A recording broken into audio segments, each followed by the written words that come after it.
Hello, everybody. Hi. How is everyone? I've got my crazy old lady mystic. Hello, Emily. Someone has found the big surprise. Yes, they're a thing. They are a thing. Hello, Tammy. Hello, Joey Bag of Donuts. One of my first PAWFURM partners. I thought you were just at Florida. You were just at Miami. I know you were. Where did you go from Miami to where now you're going back? And yes, definitely drive safe. I'll be with you probably all the way. Depending on where you are right now, of course. Hello, Marquise Phillip. From Mali, Victoria, Australia.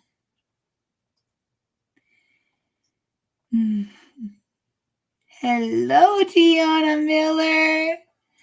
Good to see you, honey. I'm so happy you're here. Rocky Lennon. Hello, Rocky Lennon and Emmy. My sweet, sweet loves.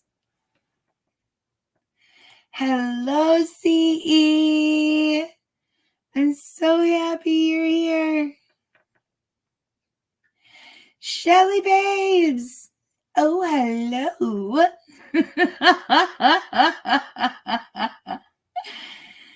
Hey, Jay Headley. You know what? 2024 ain't so bad yet. Don't change it, please.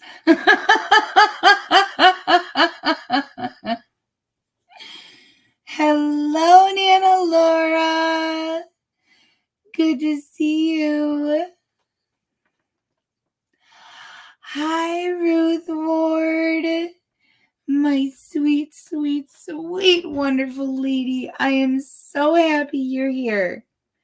I am so, so happy that you have joined us in the most wonderful, amazing chat on the entire internet. Y'all truly are.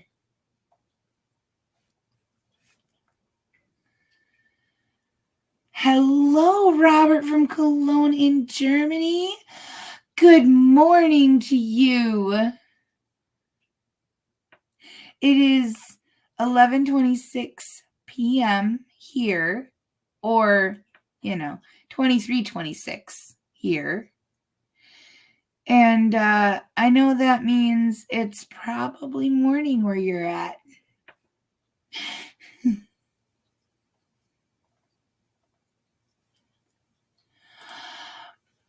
I have probably this much. I knew I was going to be late if I didn't leave the cup brewing, because I brew mine strong.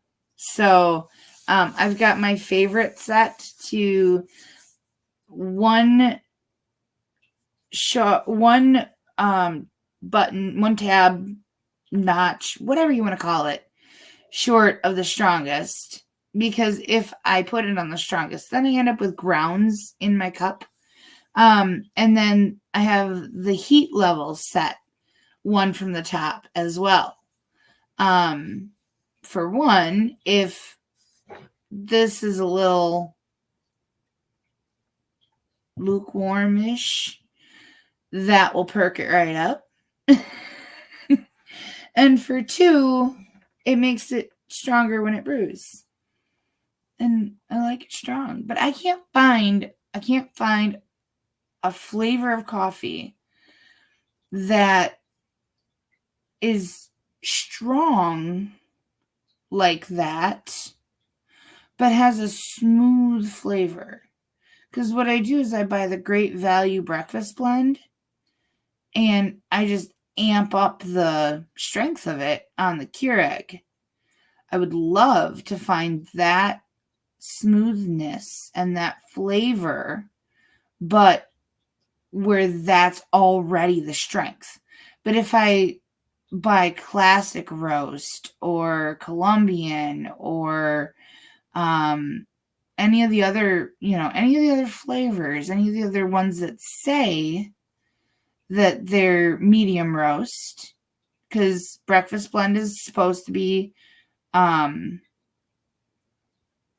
mild, but if I buy a medium roast, then I don't like the flavor as much.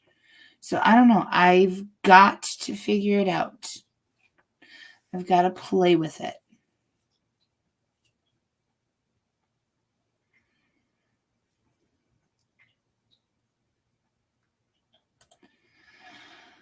Oh, that is silly time.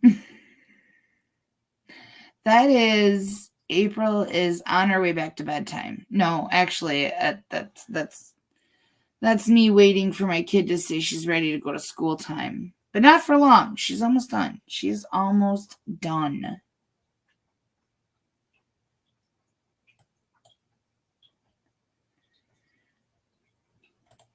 Well, there's also a moose.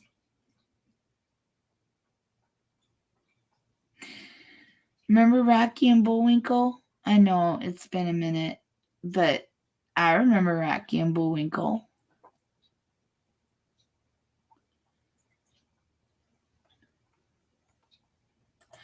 It was perfect here today. Oh my gosh.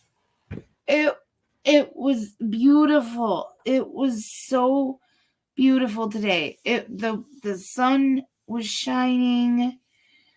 There was just a gentle breeze.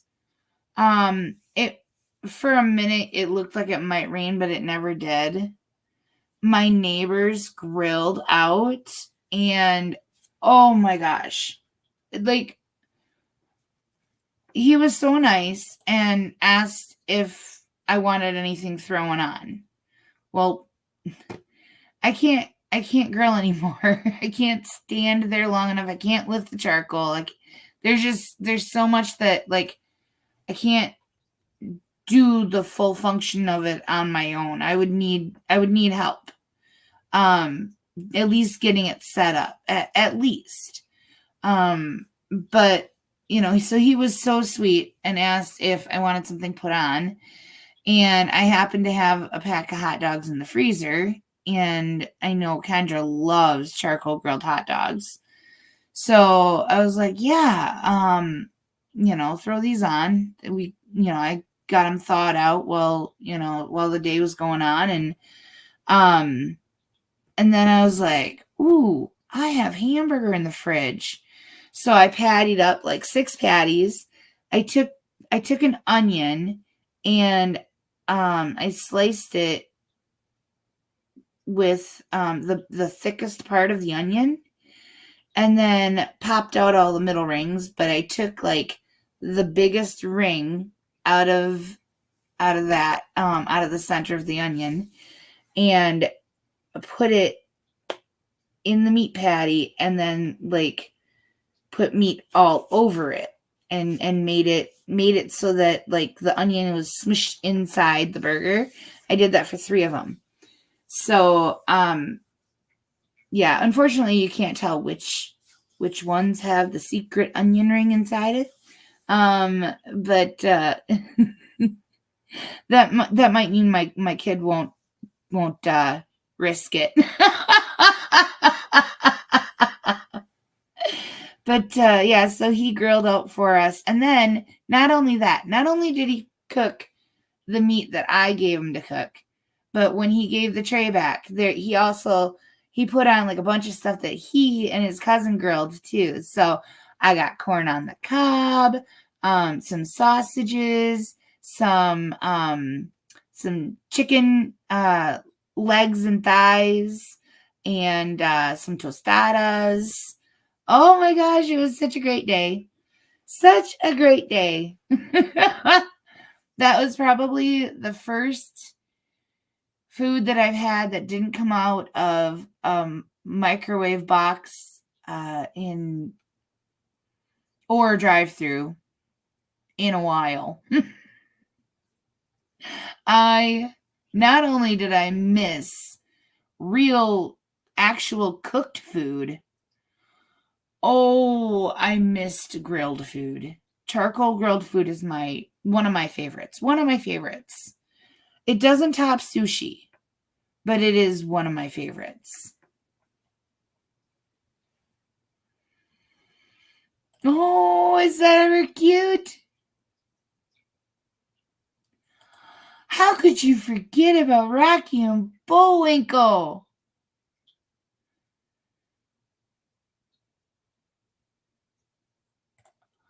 Oh, Abby, sweetie, I'm so glad you could join us too. Thank you for coming. I hope you have a wonderful night, Abby. Thanks for being here. You know what I always say? I always say much love.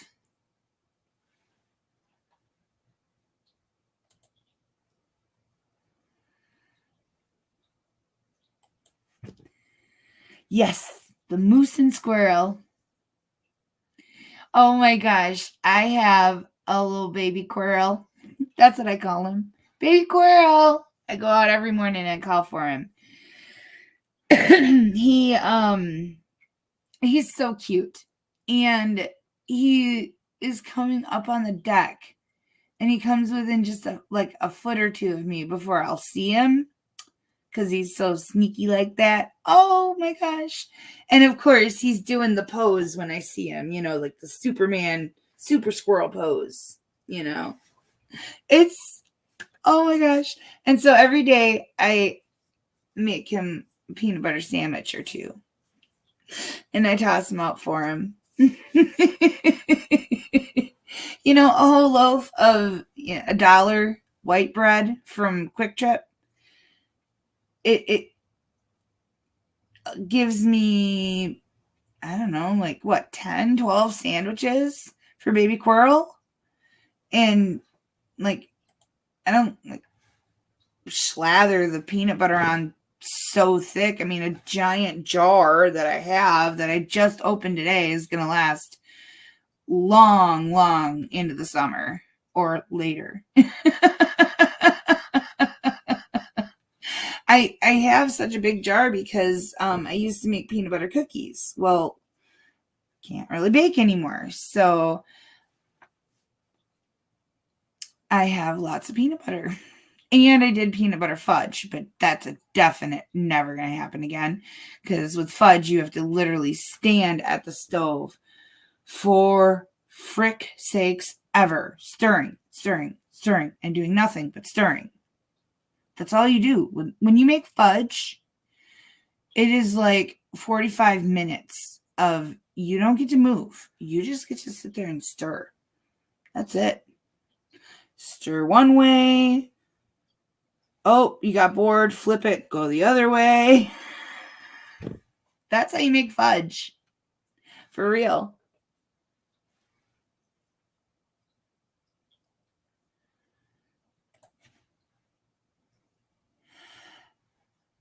That's the big surprise. I made a whole bunch of emojis for you guys to play with.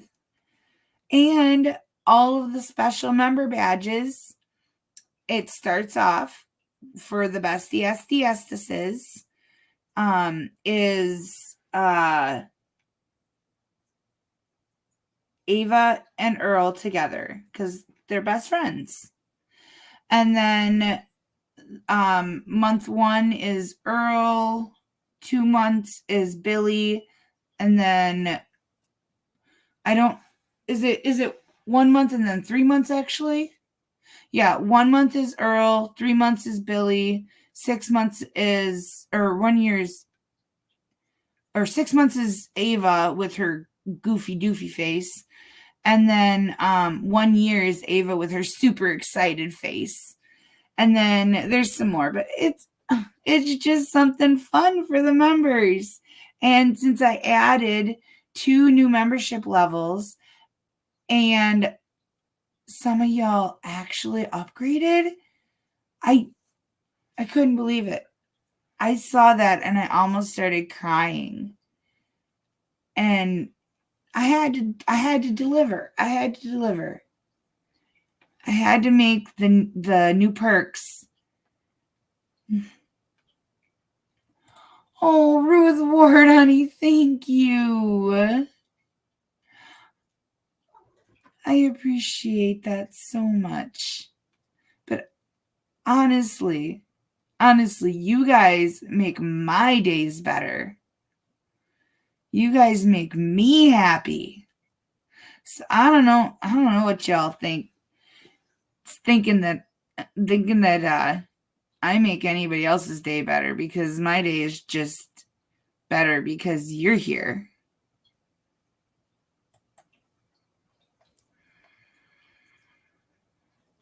Yeah, they are. They're the PAWFURM.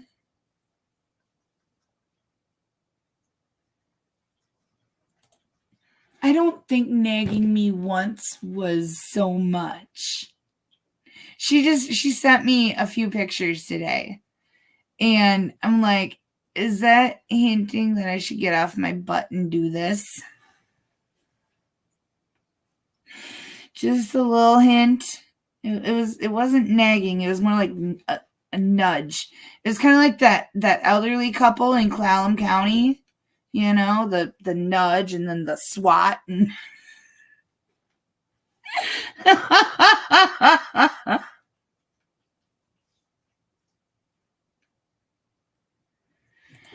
Yep. The first year I bought this house, that Christmas, because I bought the house in November, and so for Christmas, since I had my own stove and I could make my fudge again, I made tons, and I mean tons of fudge, and I donated this giant box.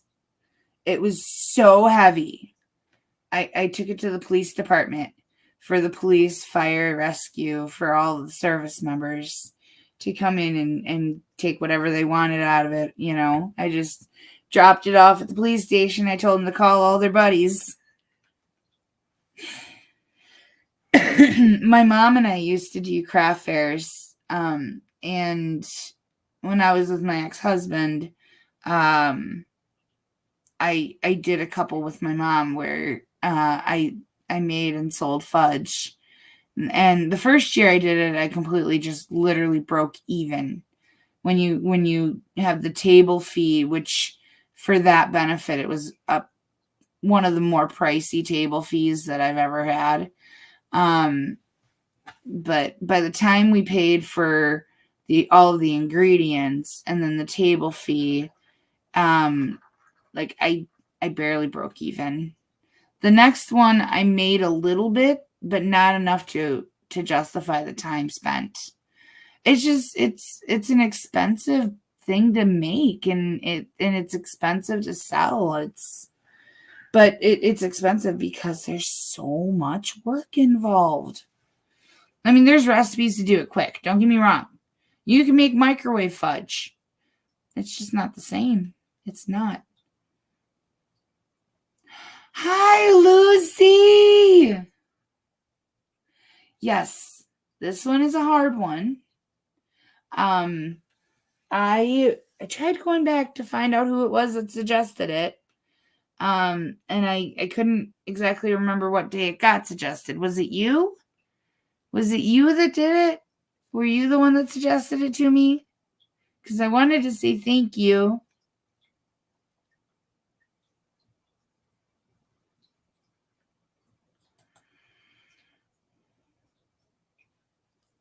I wish I could see them on this side.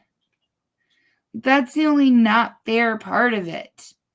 I have to go onto my phone to even see them.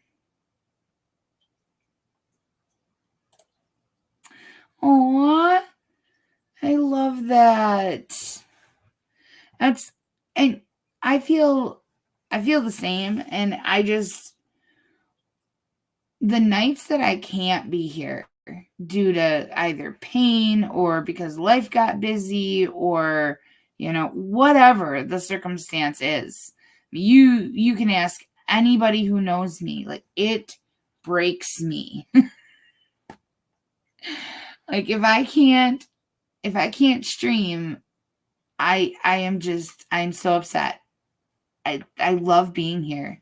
I love being with you guys. You're my best friends. Thank you, Joey Bag of Donuts. Thank you so much. Yes, bring the members. Bring the members. That way they all can come and get in on it. And then when we do like all of the fun Discord stuff, and when we have our Wake the Hell Up chats with April, then everybody will be able to get in there with their memberships. Yay!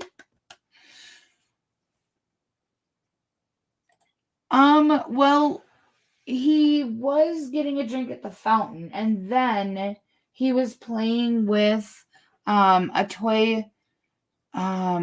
It's a 3-tiered ball spinner tower. So it's got the ball, and then it in the little where they can get their paw in and swat it. So it's one of those, because the one that Checks and Cherries got him, the battery's dead, and I didn't get it plugged in yet, and he's probably mad at me for that.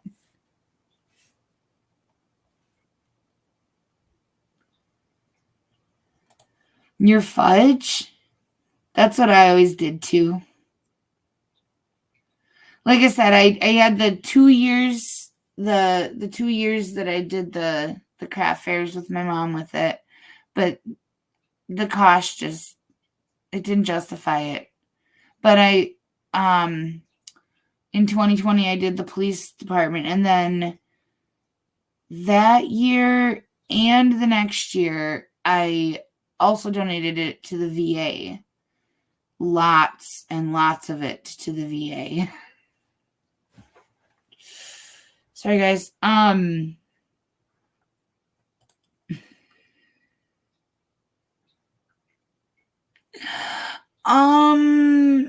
Which one? In here, you're going to have to be a little more specific. Because, have you met my people? Like, grumpy old man fits most of the men.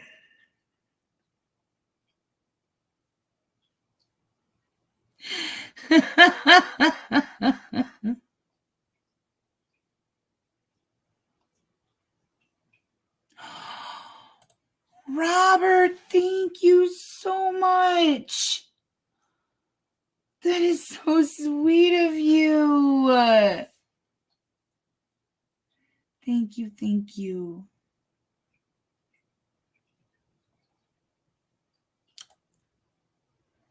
I'm sorry. You can't blame me for this one.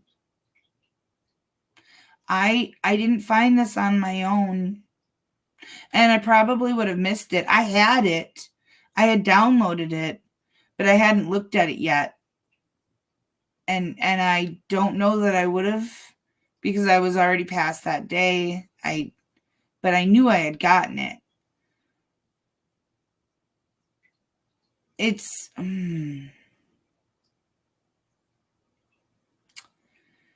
it's not as hard as some of them. But it is hard. It is really hard. No one passed. That's the one rainbow in the sky.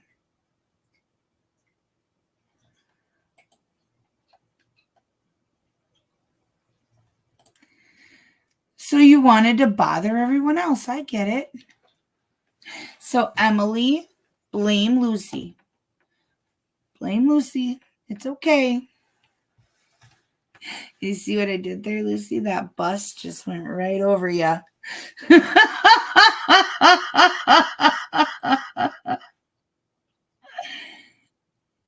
Oh, I love the hearts. I love them.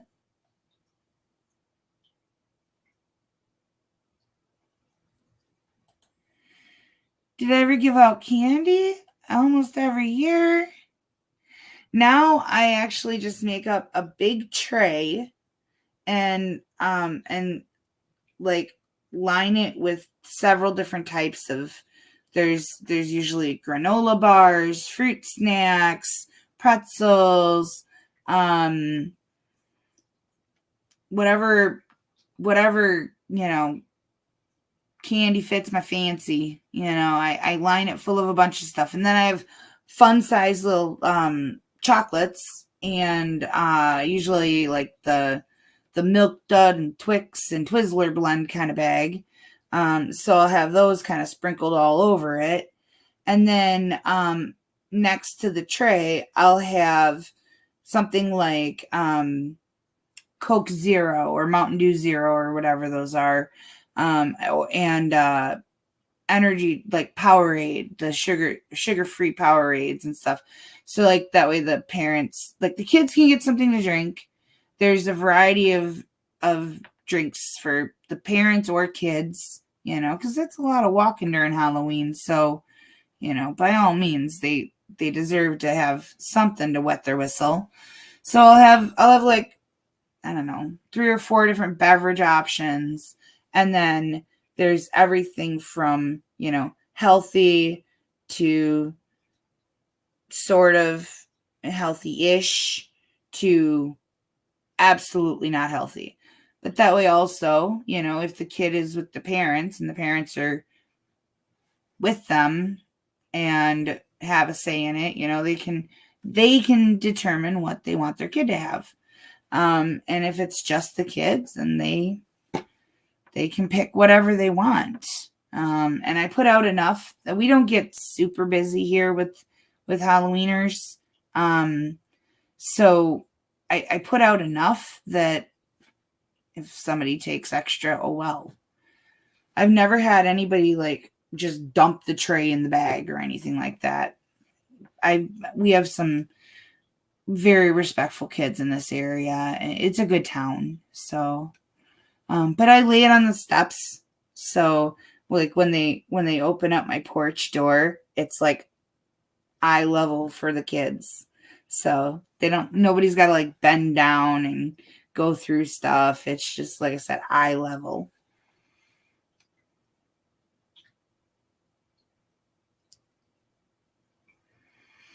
Oh, that's so sweet.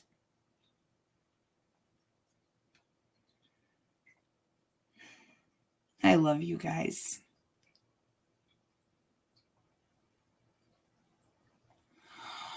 Oh, I'm so sorry, Joey. I'm really sorry. Truly.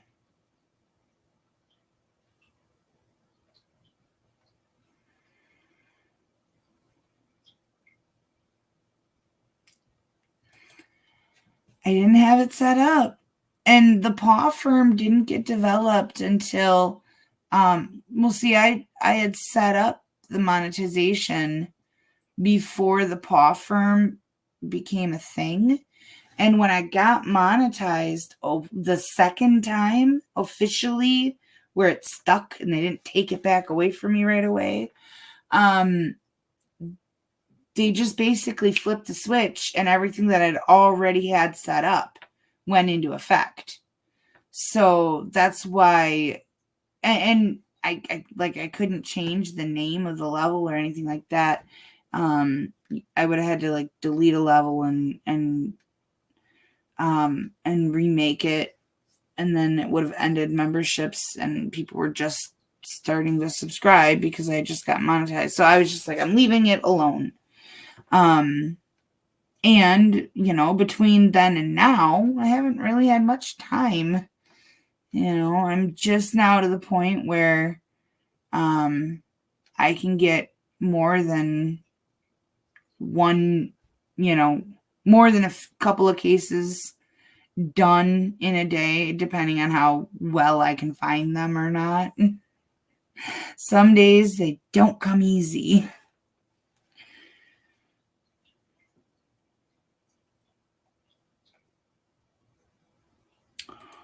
Ooh, I don't think she's talking about the Hershey kind, guys.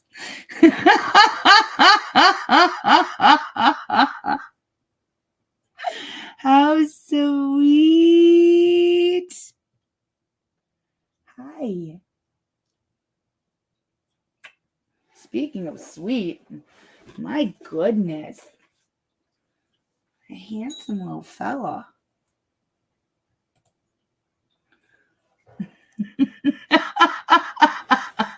Hey, just because you like smelling Billy's butt doesn't mean I want to smell your butt.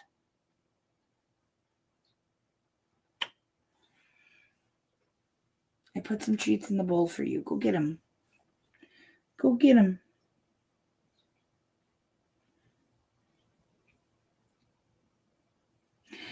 He's so sweet. I love him.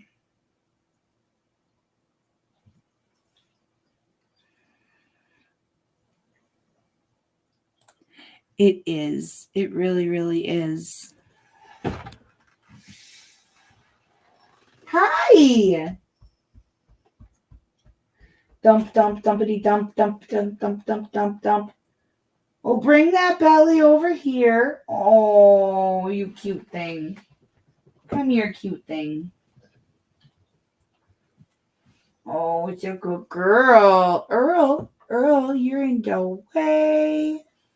Okay, hold on one second. Earl does not care that he's in the way. He really doesn't. He is having fun right there. Hi, Ava girl. Special request. Ava's here by special appearance. That's capital A, lowercase v, lowercase a.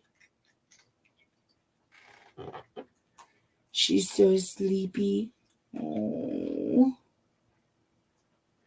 You're so sleepy, good girl. I gave her one of her big bully stick bones earlier today outside. So she stayed out in the sunshine, eating her bone. She was happy. She had a lot of sun time today. A lot.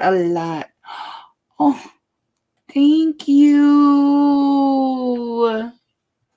It's going to go right in the Fund Ava Treat Fund. All right, we've got the last one. Open Prairie recipe, chicken and beef in hearty gravy.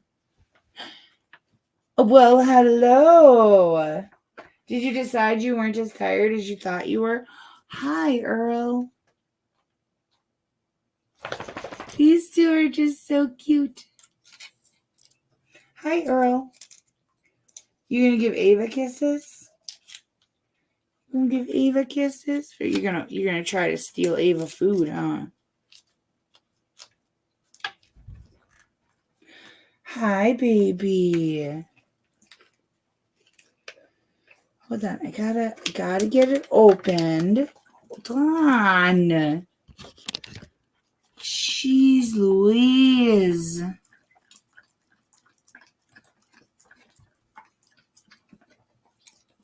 Do you even taste it? Do you taste it?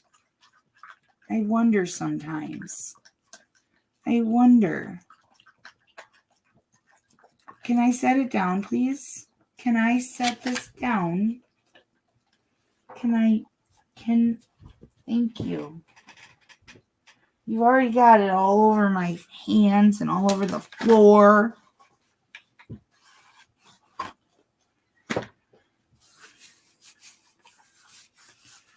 I took my shower early today. I was so excited. I still have to bag my foot in a plastic bag and duct tape it to my leg. But now I have permission that I can wash everything but where there's stitches. So I was like, okay, how do I do this? Because I can't use a wet washcloth and without like perfectly tracing around it and like being extra careful. But then when I rinse, I was afraid I would rinse and get water on the incisions. So I was like, well, now what? Because I really, really needed to wash my foot. I really did. And then after I'd get it washed, I needed to treat it with iodine. So Lume saved me once again. This stream is not sponsored by Lume, but it's one of my favorite products in the entire world. So I'm going to tell you about it. These are the acidified deodorant wipes. And so before I was a YouTuber, I did make a video for Lume where I explained, because last year in April, I nearly died 3 times. And the second time, I actually turned down life-saving medical treatment because I would have been an hour from my home and I didn't have my Lume on me, and I knew I would be admitted. My doctor asked me to go over to the ER next door and have a nebulizer treatment done. And I knew if I did that, I was going to be admitted because I had just gotten out of the hospital and this was my follow-up appointment. And I had just been hospitalized for 3 days. And I was like, no, the medical transport driver's waiting for me. She's like, we can call them back. They can return in a couple of hours. I'm like, no, my daughter's going to need a ride home. Yeah, I was making every excuse in the world. Everyone. But she knew that I had a nebulizer at home. And so I promised her I would use it immediately when I got home, and that if my O2 dropped, I would go in, right? She let me go. And at 2:30 in the morning, I ended up going up by ambulance. But the only reason I wouldn't go in was because I needed my Lume. And so anyways, fast forward, here we are, a year later, and I'm still here. And I still am in love with Lume products.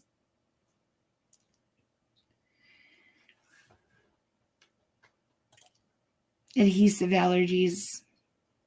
Really, really bad adhesive allergies. I can use Tegaderm short term, but I can't leave it on. And I can't put it on and then peel it off because it'll pull the stitches.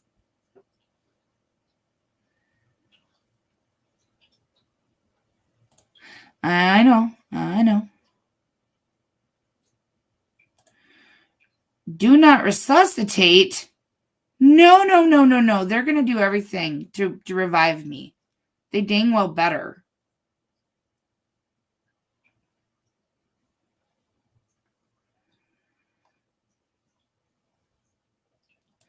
I did. I went up later that night. I did. And then I was hospitalized for another 7 days. Thank God it's all under control now. Yep, they just started that. Took them long enough. You can't get the bar soaps, which are one of my favorite things, and I'm currently out of. When I first started the Amazon wish list, that's one of the first items that I put on my Amazon wish list was the Lume products that I use. Yeah, I can't wait until I can get the bar soaps there because, waiting for them to come in the mail. And, and also like I wait for deals because I always do, like the Mother's Day deals and I get text alerts like every day with different deals and offers and stuff. But yeah.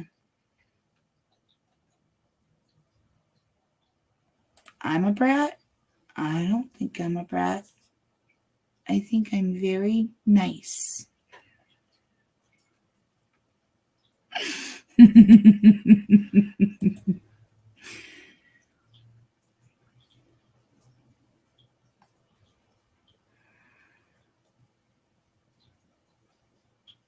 Watch what I missed something just a few days ago. Oh, the Killing Me Smalls comment. Yes. Sandlot. Yes. Sorry, I was catching up with things that I caught but didn't catch. Squirrel. As Philip would say, squirrel. And now it's Quirrell, baby Quirrell. Yeah.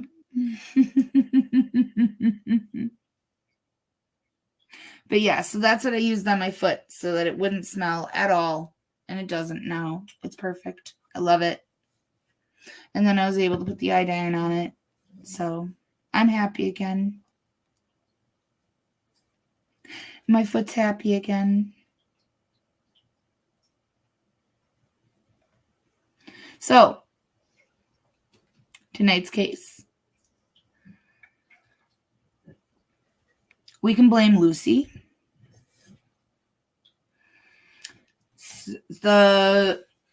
It starts off slow. Like the court's trying to decide if it's going to allow the grandparents, the paternal grandparents, to adopt the child, or if they're going to allow reunification with the mother once she gets out of jail.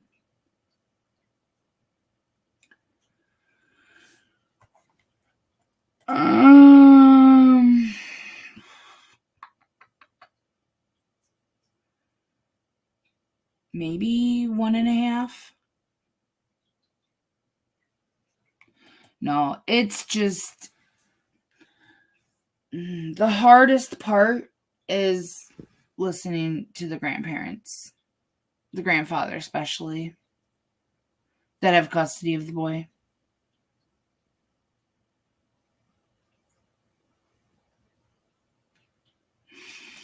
Well, you can just go ahead and tell Papa Les that he's stuck with me. I ain't going anywhere.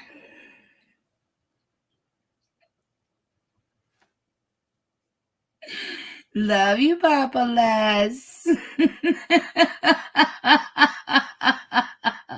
Hey, Shane, I found the grumpy old man.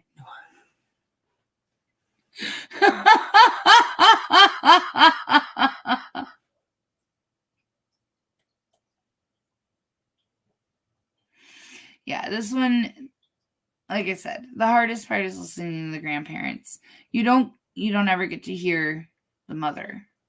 All of that has all been done.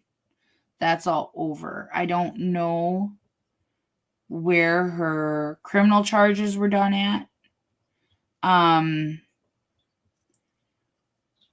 They mentioned several times, they kept using the phrase in this courtroom. So I'm going to see if I can go back in history and see if I can find the previous hearings, but I don't think their YouTube goes back that far.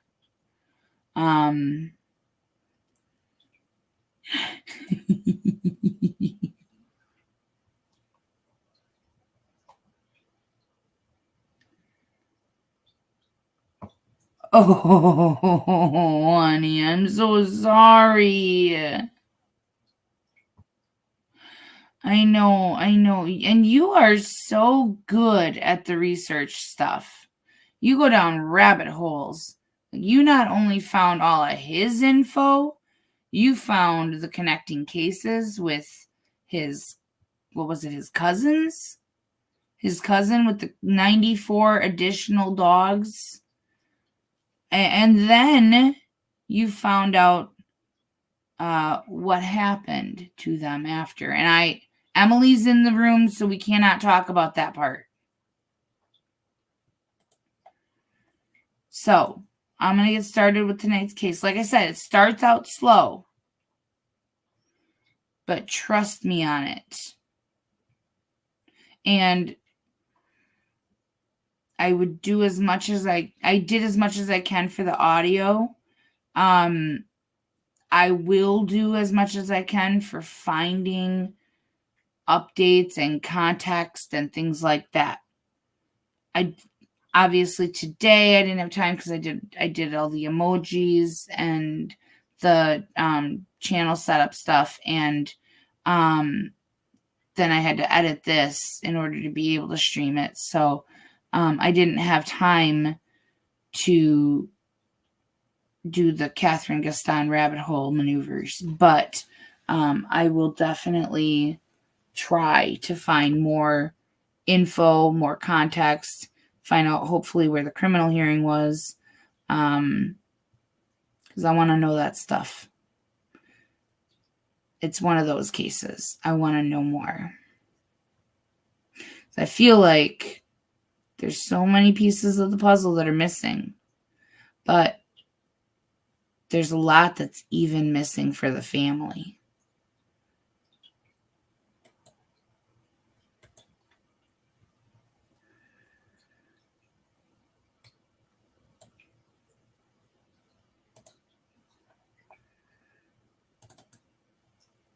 Hearing and a trial on a petition for termination of parental rights. I've had the pleasure of a sidebar with our attorneys, and I will let them update the record on that after appearances. Good afternoon, Your Honor. Ariel Berger here as the guardian ad litem. Nastasia Thomas, counsel for the department. Caitlin Young, Department of Health and Human Services. Elias Mawad appearing on behalf of Mother Bailey Demansky. Ms. Demansky, if you could. Bailey Sorry, go Demansky, ahead. The mother of Braden Schmidt. Thank you so much. All right, comments about the sidebar? Your Honor, I think that all parties are in agreement. But one of the main reasons we had adjourned this termination of parental rights hearing back in January, the end of January, was to try to get a second psychological evaluation completed to determine whether there had been benefit from services provided that mother could not exercise parenting time to demonstrate that for proofs as relates to the petition to terminate her parental rights. To my understanding, that has been scheduled. Mr. Mawad was able to accomplish that and get her the ability to go out and do that in May. So we do not have that information back yet. So it was my understanding that we are still going to ask to move forward with a review hearing and then continue the termination hearing to a later date. Mr. Mawad, anything Yeah. you'd like to add to that? No, that is true. Just a quick question. Bailey, when is your out date at the jail? Just a quick question. My out date is June 8th at midnight. Okay, that's all I needed to know. Other than that, Judge, everything's true and accurate. Ms. Berger? I have nothing to add. Very good. All right, so then for today's purposes, my understanding is we'll just do the review and essentially just adjourn the termination trial to be held with the next review. Yes, Your Honor. Well, Ms. Berger, whenever you're ready with your report. Yes, thank you, Your Honor. I was able to visit virtually with the minor child during this reporting period and talk with his caregiver several times. He is still growing like a weed. He's in the 97th percentile for height and weight. He actually hasn't been as sick lately, which is good because he generally is a sick little kid. He was diagnosed with asthma and I think allergies. And with those medications, he seems to be sick a lot less. So he does have some albuterol if needed for his asthma. And I think Zyrtec is what he's taking for those allergies, so those seem to have helped a lot with kind of his ongoing issues with being sick a lot. Placement reports, I haven't heard from dad at all, so the child has not had contact or visits with either parent at this time. But he has been reevaluated, so he might be starting OT in August. We might be able to get him on an IEP, so he's ready for preschool. But he's just kind of having some transitional issues that they've noticed, like going from young toys like infant toys or or toddler toys to like toys that would be more age appropriate for him. He's not really liking those transitions, but they might be able to address those with OT, so that is a positive for him. But otherwise, he tested out early on. He's developmentally on track in all of those other areas. Right, witness testimony today, Ms. Thomas. Thank you, Your Honor. If Ms. Young can please be sworn in. Ms. Young? Your Honor, I will be asking placement to testify today. I don't know if we want to sequester or not. Your Honor, I don't have a reason to sequester, only because I know that by court rule placement is permitted to look at the court report, so I'm not sure that there's anything that would be put on the record that is already. Yeah, I don't have an objection, Judge. Fine. Perfect, thank you. Do you swear or affirm to tell the truth, the whole truth, and nothing but the truth, so help you God? Yes. Go ahead.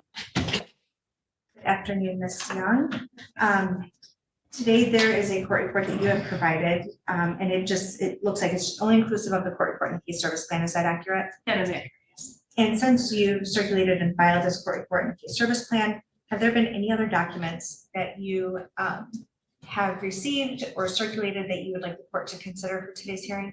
I have not circulated it yet because I just got it from my office. It was something that was sent over to my office from Ms. Demansky from the jail. There is the signed case service plan that we reviewed last week during a meeting. And then she sent over copies of her certificate of completion for different classes that she's had access to on the tablet, from my understanding. I'm guessing there's not a copy for everyone right now. At this time, no. I will email that out to everybody so everybody has a copy. It's just I wanted to make sure that I brought it along to show that yes, she has been completing some of these classes and this is what she provided. Can you go through the documents that you have, please? And can you please state, we know that there's a signed case service plan. So other than that, can you please go through each document for the certificate of completion? Yes, there's State several of headers. them, so I'll let it here. All right, so she did provide a proof of incarceration with the dates of when she entered jail and then her expected out date. There was the proof of service that I sent over, a copy of the court report. She sent over the signed case service plan. There's a certificate for adult and child CPR, disease of corrections. And then it also has basic first aid, blood-borne pathogens and HIV, cognitive awareness, becoming a world famous mentor, becoming a new career, beyond email, becoming tech savvy, budgeting fundamentals, forklift safety, bed bug protection tips. They're sticking together. Budgeting, variances, forecasts, and action plans, creativity, cover letters, choosing the best solution, contentious relationships, careers without college, domestic abuse, employment, critical thinking and decision making, electrical safety, grammar, digital media literacy, job search and networking, managing stress, career experiences, honest jobs, interviewing skills, and offender responsibility. Right, the list of accomplishments. Okay, thank you for that. And do you have electronic copies? So if we provided those to the court today, those could still be circulated? I have not scanned them in Okay. because I just got them in the mail from, Okay, that's they fine. were sent over from Friday. I wasn't in the office Friday. Okay, that's fine. Thank you. All right. And at this point in time, mother still remains incarcerated, correct? That is correct. And the child is still with paternal relative placement? Correct. Okay. And based on the current circumstances, do you still believe that there is a risk of harm to the child if the court were to release the child back into the mother's care and custody today? I do, yes. And briefly, what is that risk of harm? At this time, because of her incarceration, as well as the court suspending visitation May of last year, she has not had a relationship with that child outside of writing letters to him. She's had no face-to-face interaction, no phone calls. All of that has been previously suspended prior to her incarceration. So at this time, there would be a risk of harm because he would not necessarily recognize that mother-child bond that they might have previously had. They would need to work on that relationship. And currently, the goal for the child is adoption. That's correct. And what reasonable efforts have been made towards the goal of adoption? We have, obviously, we've been working with the relative placement who would be considered for that adoption process if reunification efforts were not successful. They are licensed through a private agency who offers adoption services, so we would be connecting with them once a decision would be made on termination. And during this review period, what services have continued to be made towards the goal of reunification? Well, at this time, I try to maintain at least monthly contact with Ms. Demansky, or at least I try to arrange for contact.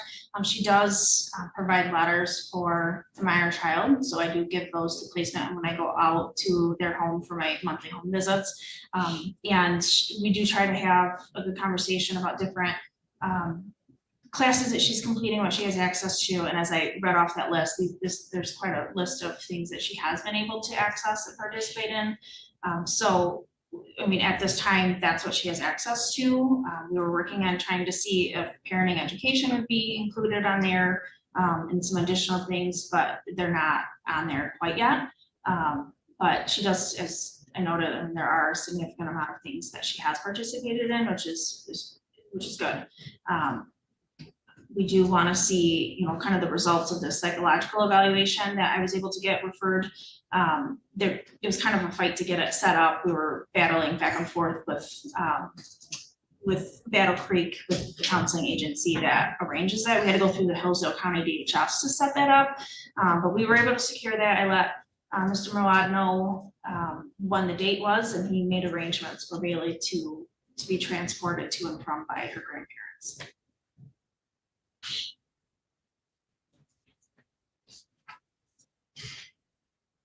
Generally, how is the child doing in placement? He's doing very well. As Ms.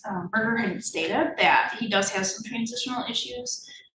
He's kind of in that 2-year-old stage where he's kind of naughty at times, but they do a really good job at redirecting him.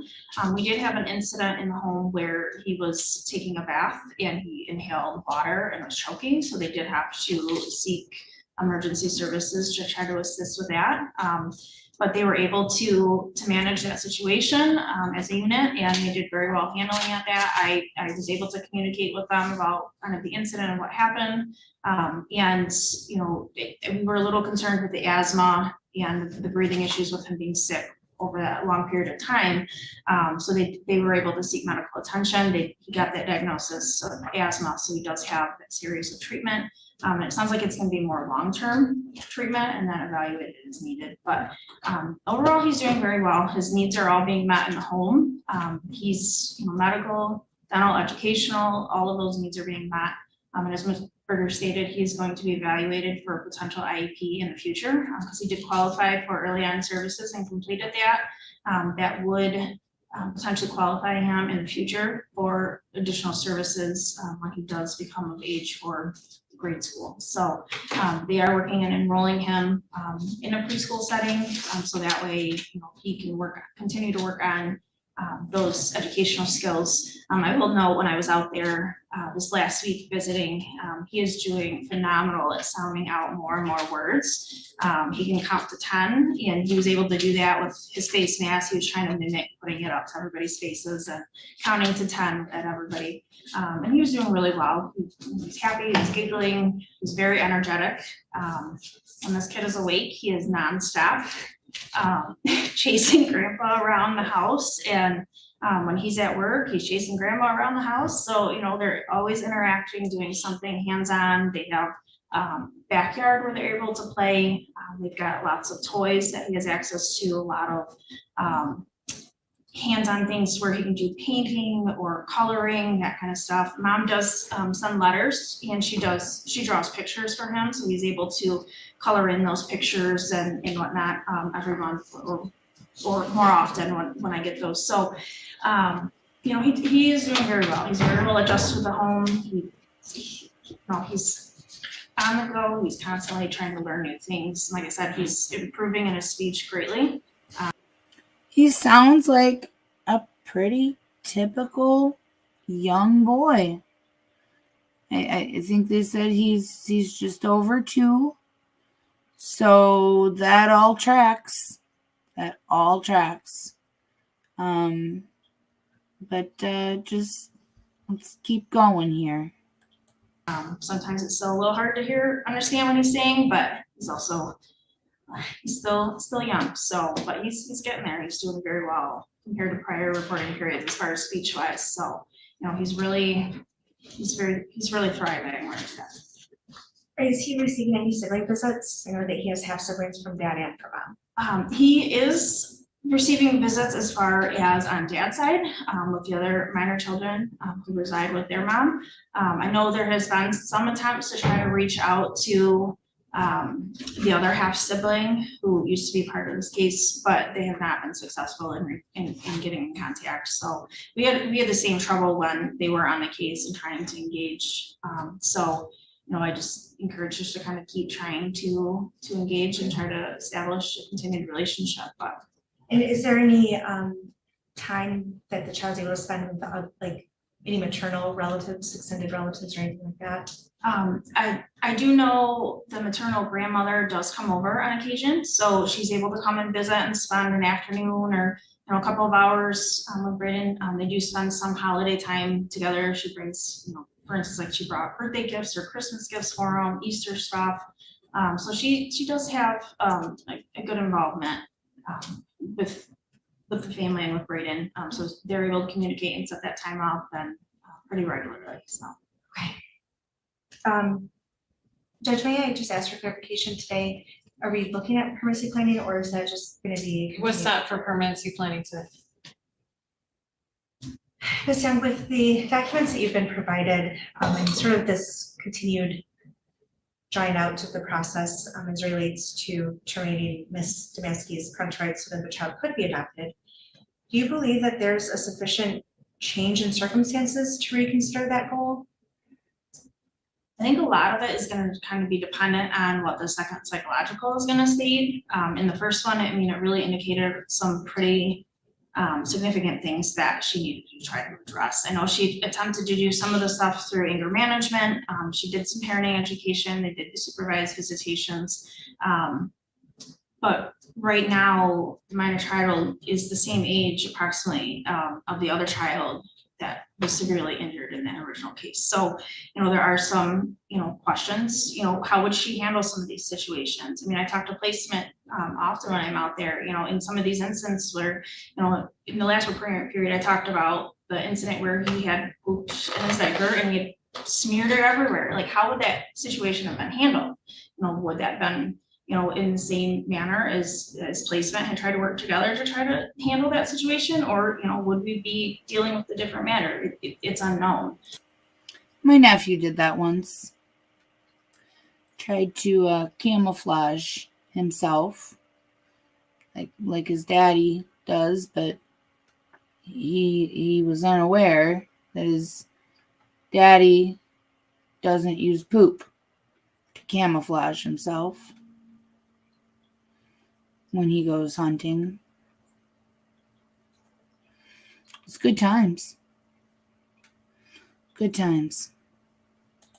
And it was brought to my attention too, and I kind of looked back at the report too, just to kind of get a reflection back on that mental health piece. You know, there was some potential underlying anxiety and possible anxiety attacks that she was dealing with. So I do want to kind of look at that a little bit more and see, are those needs being met? How is she addressing that? And moving forward, like what kind of things are going to be put into place to kind of safeguard the child in the event that she's having some sort of anxiety episode. Because those can be pretty traumatic and not just for the child, but for her as well. So as it stands today, I'm trying to summarize kind of what I just heard. Is it fair to say that today your position is there's been nothing presented to you that would make you have a different opinion about the goal for adoption? At this time, no. With the significance of the charges, she is facing the jail time and she'll be out June 8th. And like I said, we do have that psychological that will give us a little bit more of an insight as to, what the doctor has seen previously and where he sees her at right now, and make that determination if there should be some changes as far as looking back and exploring reunification or not. So the court has to consider a compelling reason not to, and we're kind of beyond this because we filed the petition for termination. But at any point in time, I guess the court can consider compelling reasons not to entertain that petition. Are there compelling reasons not to entertain it as it stands today? I can't think of anything as at this moment. I will note that she has been very compliant with me. She's always been very pleasant, but that's also always in a supervised setting. So, we don't know what happens behind closed doors, and we may never know fully what happened. But there's got to be a sense of accountability as well, and having some more open and honest discussions about what truly happened in that incident, because I don't think we've ever really gotten that full story. And this child is, the child's been in care for 2 years, right? That's correct. And the child is 2.5, 3? A little bit over 2 years ago. So for essentially his entire life, he's been in care. Approximately, yes. Do you believe it's reasonable for him to wait an additional X amount of months or a year for Ms. Mansky to be able to establish herself outside of jail? So stable housing, employment, transportation, compliance with mental health services, medication compliance, parenting time, parent-child bond development. Is that fair for this child? I think it would be asking a lot, because I think everybody here understands that that takes a good amount of time to really get reestablished with a bond and reestablished with a routine. Right now, yes, she is incarcerated, but when she gets out, my understanding, she can be residing back with her grandparents, the great grandparents to the minor child. She does have her own transportation. She would need to re-secure employment. Because it's not guaranteed that where she was working at before is where she's going to be able to go back to because of the length of time she's been gone. So, there are some factors that would come into play. She does have good supports to her family. I'm not going to deny that. They've always been very supportive and everything, both sides of the family. So, there are good supports for both the child and the mom. Okay. Not going to deny that, but I think we really kind of need to take into consideration the age of this child, the length of time he has been in care, and is it realistic? I don't know necessarily with the length of time that it would take to reestablish it on that would be realistic at this time. Thank you. Your Honor, I have no further questions of Ms. Young. I move to admit the court report and the case service plan. I'm going to ask to hold off on the admission of the certificates of completion until we're able to provide a hard copy to the court, but I know that the record will now reflect that at least those are received and we acknowledge them. I have also what looks like it's been provided in a copy of a March 7th, 2024 order documenting that Bailey Domansky will be released for purposes of the psychological evaluation with some emails attached. Did you want that to become part of the record? Judge, I believe that Mr. Malad is the one who had provided that, so I'll leave that to him. We definitely are not denying that that exists. We are very grateful for the work that's put in to secure that record. No objection to the court report. Mr. Mawad? Objection. Okay, the court report is received. Cross-examination, Mr. Mawad? I'm gonna leave the issue of the psychological report, obviously, until we get it. And I appreciate your honesty that you are interested in looking at that. The one issue that keeps popping up is the length of time. And I know I've asked you this before. Obviously, it's not impossible if there's reunification. You could have her start off with supervised visitation and slowly integrate mom into the child's life, right? Yeah, that could be possible. I mean, if that's something that the courts would like to explore, then absolutely, you could look into that if that is in the best interest of the child. Right. So- As you would agree that everybody's waiting to see the psychological, to see if she did benefit from a lot of these services, correct? Correct. Okay. Judge, I appreciate your honesty. I don't have any more questions. That's all I have. Questions? Do you think starting mom back out at minimal visitation is in the child's best interest, given the length of time it would take to get to reunification? It's really kind of tough to say without, I mean, there wasn't a whole lot of communication outside of those letters just in this past year alone. So I think it would be very challenging. I think it would need to be in more of a therapeutic supervised setting if that were to be something that was found to be in his best interest. I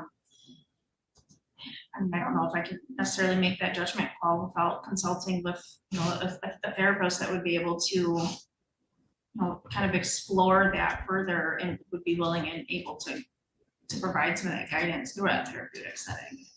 And at this point, how long has the child been in care again? A little over 2 years. It was, I think, March of 2022. I think. So its entire life. It's lived with his grandmother his entire life. Thank you. Any redirect? No, Judge. Thank you for your testimony. We return to your seat. Any other witnesses? No, Judge. Anyone you'd like us to hear from today, Mr. Mawad? Not today, Judge. Thank you for offering. Ms. Berger? Yes, Your Honor, Elizabeth Schmidt, I believe she's in the hallway. Very good. Ms. Schmidt, come on up for a witness stand. Right hand. You swear or affirm to tell the truth, the whole truth, and nothing but the truth, so help you God? I swear. You can say, spell your name. My name is Elizabeth Schmidt, Elizabeth. Last name is Schmidt, Schmidt. Can you hear me okay? Yeah. Can I call you Elizabeth? Yes, I might be a little shaky, but I can hear you. Okay. Elizabeth, how are you familiar with the parties in this case? Are you meaning Bailey Demansky? Yep, and Aaron Schmidt. Bailey Demansky is the woman who hurt my son, JS, and Aaron Schmidt is my ex-husband. Okay, and do you have any parenting time orders with Aaron Schmidt right now? No, ma'am. He has not seen our 3 kids since the morning of March 17th, 2022. Over 2 years? Have you heard from him at all? I have, yes, last year. He had left the home that him and I had when we had gotten our divorce, and I had to go, I guess you should say, fix it up and sell it back. I was at risk of being sued after because he had left the home with money still owing on to it. That was July of last year, 2023. And after that, I had asked him if there was going to be ever a day in his heart that he'd want to be a father again, or seem to think that he'd be able to. And it's never been a thought after. But other than that, we've not had any connection. Okay. How did it come about that Ms. Demansky was with your child, JS? I had gotten my rights back to my kids August of 2021, I'm sorry, it's been a couple of years. And Aaron Schmidt had his, I wanna say it was his, I don't know how to say it. It was his hearing to get his rights back. It was December 29th, I wanna say. He had gotten his rights back to our kids and we were on a week on, week off basis. And the week of March 17th, 2022, my kids were all in Bailey Demansky and my ex-husband's care. Okay, and were they in a romantic relationship? From what I was presented to, yes, she wore a ring, she lived at the home, she was presented as a stepmotherly figure to my kids. She was at every single pickup and drop off. She was the only person taking my kids during his time to doctor's appointments because he worked during the day. She was the one that provided most of their meals. Other than that, that's really what I know. I've never had a one-to-one sit down with her. Through all the times that I had asked during the times that they were in their care, all the times that we were having a shared custody, I've never met her in my life. Okay. Walk us through the events that happened on March 17th, 2022 and the days after. I wasn't expecting that part, sorry. Okay. March 17th at 8:17 in the morning, I had gotten a phone call from my son's teacher, Miss Alyssa. She had asked me if it was mine or dad's time, and I obviously told her, you know, whose time it was because I didn't drop my kids off. And she explained to me that she had called CPS and I needed to hurry and get there and to take my son to the pediatrician's office and that they were very concerned. I live maybe 5 minutes away. It took me maybe 2 to get there. I walked in and they presented me a child in a face mask with swelled up golf ball on the left mastoid bone behind his neck. He had preorbital ecchymosis, which is bruising on both sockets of the eyes and temporal bones. I had immediately took him to the pediatrician's office, and in return, he followed me straight to Charles Hickman Center. He would not touch his head at all. It was too swollen at this point, and his bruisings were already starting to get more visibly darker. By this time, we had gotten to the hospital. They called the Blissfield Police Department because the crime happened there. They took him in for a full body CT and X-ray. They were asking me questions about what had happened. What happened? I don't know. So after that day, there was a fairly lengthy criminal and CPS investigation, is that right? Yes, it was a year and 6 months it took. A year and 6 months just to be found out that she was charged only 10 months. May 10th, I find out if my son's deemed disabled by the state of Michigan. May 10th of this year? Yes, we had to file for disability. Insurance has decided that if he's deemed disabled, that they're not going to be paying for some of his bills. I had got sent a letter in the mail last year in December. Would that qualify him to receive Social Security disability? Yep. He has substantial PTSD, behavioral and developmental delays. He's 5 years old, but he has the mind of a 3-year-old. It's almost like he's stuck in time. His neurologist right now is the main one taking care of all of his care. I have decided to not treat my son like a pharmacy clinic. He has been on one stable medication since February to help with his sleep. He has subchorionic night terrors at night. So what it might look like to somebody else is that he is up screaming, crying, hitting himself, but he's sleeping. In turn, that's sleepless nights for him. That's also rough behaviors for him because he's lacking sleep. And the clonidine has helped a lot with that. We still do have a U of M appointment scheduled for this upcoming January with the developmental department to see how we can try to alleviate that. I've had the hardest time finding general care for him because, again, my son is too young. Everywhere, you're not going to find a lot of counseling services that will see kids under the age of 8, let alone any kind of psych or neurological care. It's definitely been a long road and we're still up for an even longer one. Did he exhibit any of these behaviors or concerns prior to the incident on March 17th? The only thing that Jonah really considered or even showed beforehand was just his speech. Jonah had a hard time forming up certain words, let alone talking. But even before then, we had already spent a year, me and my ex-husband, their dad, in probate court ourselves, trying to get everything situated. So that pretty much came with time. That was something that we were already trying to overcome and heal from, just from our own faults. And when his injury happened, it kind of took him for a loop. And Would you say that he was on track developmentally prior to the injury? And since then, how has that changed? well, I had to pull him from school November 18th of 2023. His teacher would refuse to call me. I walked in and found him sitting in the corner with only his diaper and a sock on. My son has a really hard time of building relationships with people.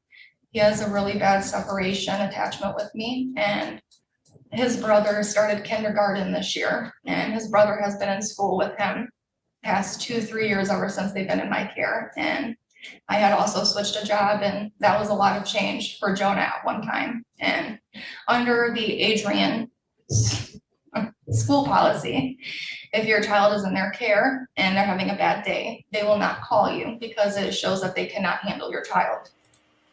That is the most ridiculous school policy that I have ever heard. I don't understand that one. I don't care what it appears as far as, that it makes it look like we can't handle your child. Tough.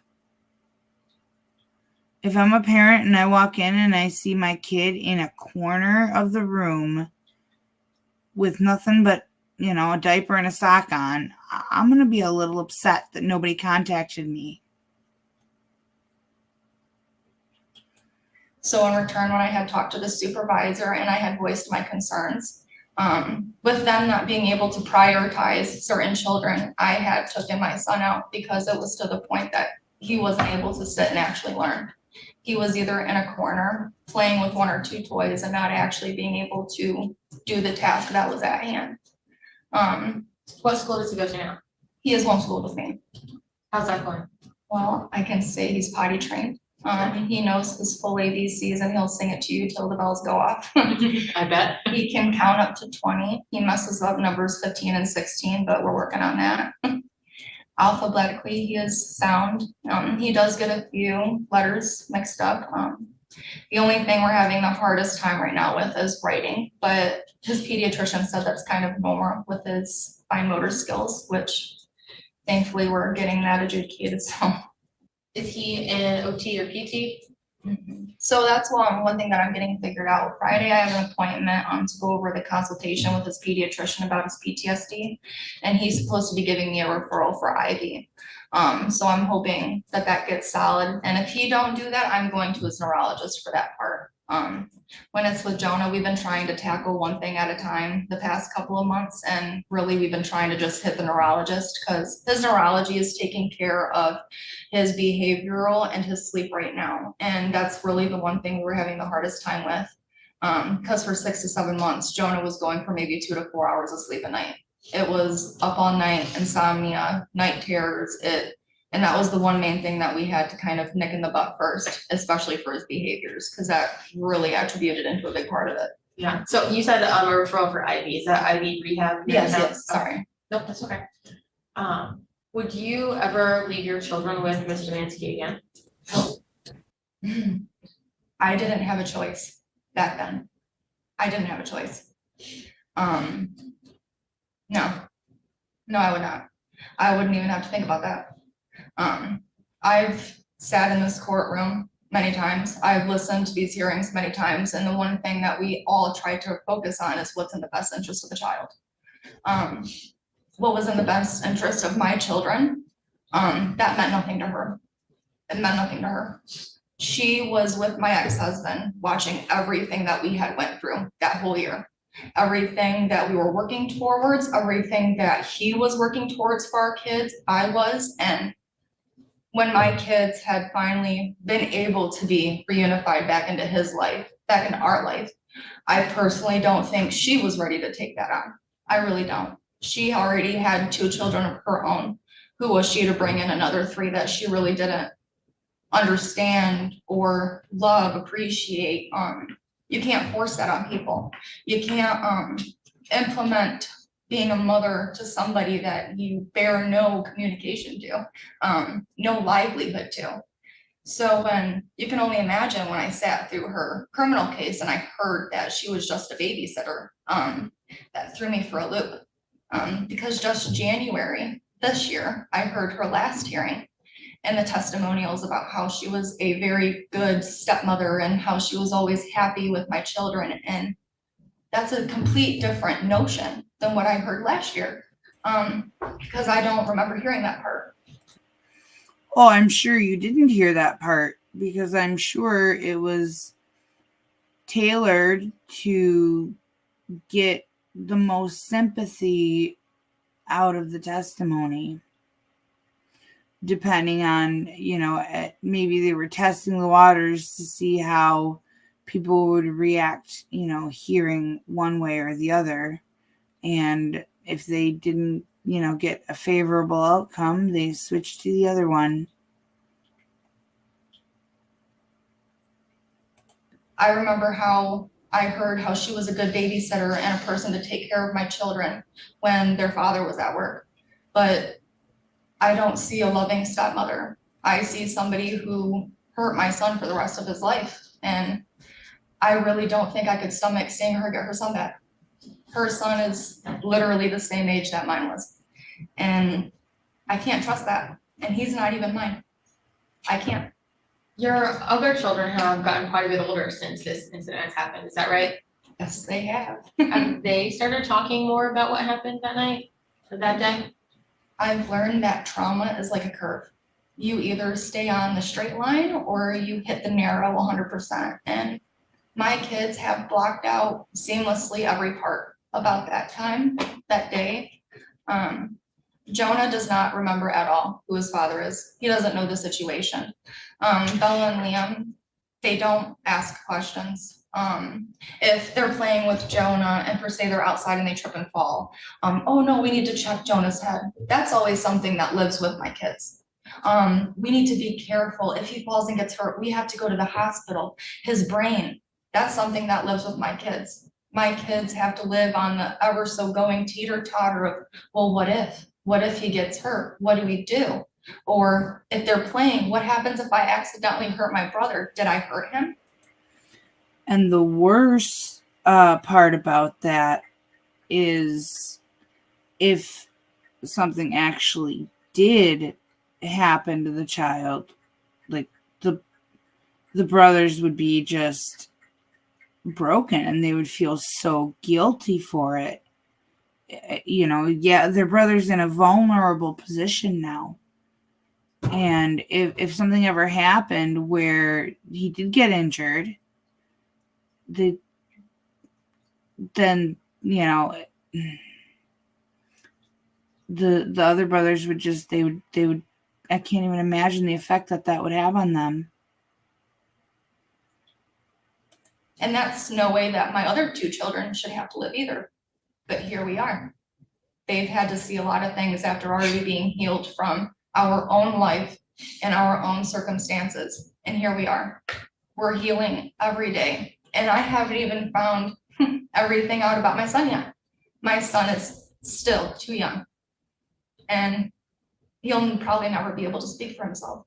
My son has slept with me every single night the past 2 years, 5 weeks, 4 days we've been doing this. And we've been doing this a lot longer than that. And if everybody knows what's in the child's best interest, I don't see why we're even here today. Do you have anything else that you want to share today?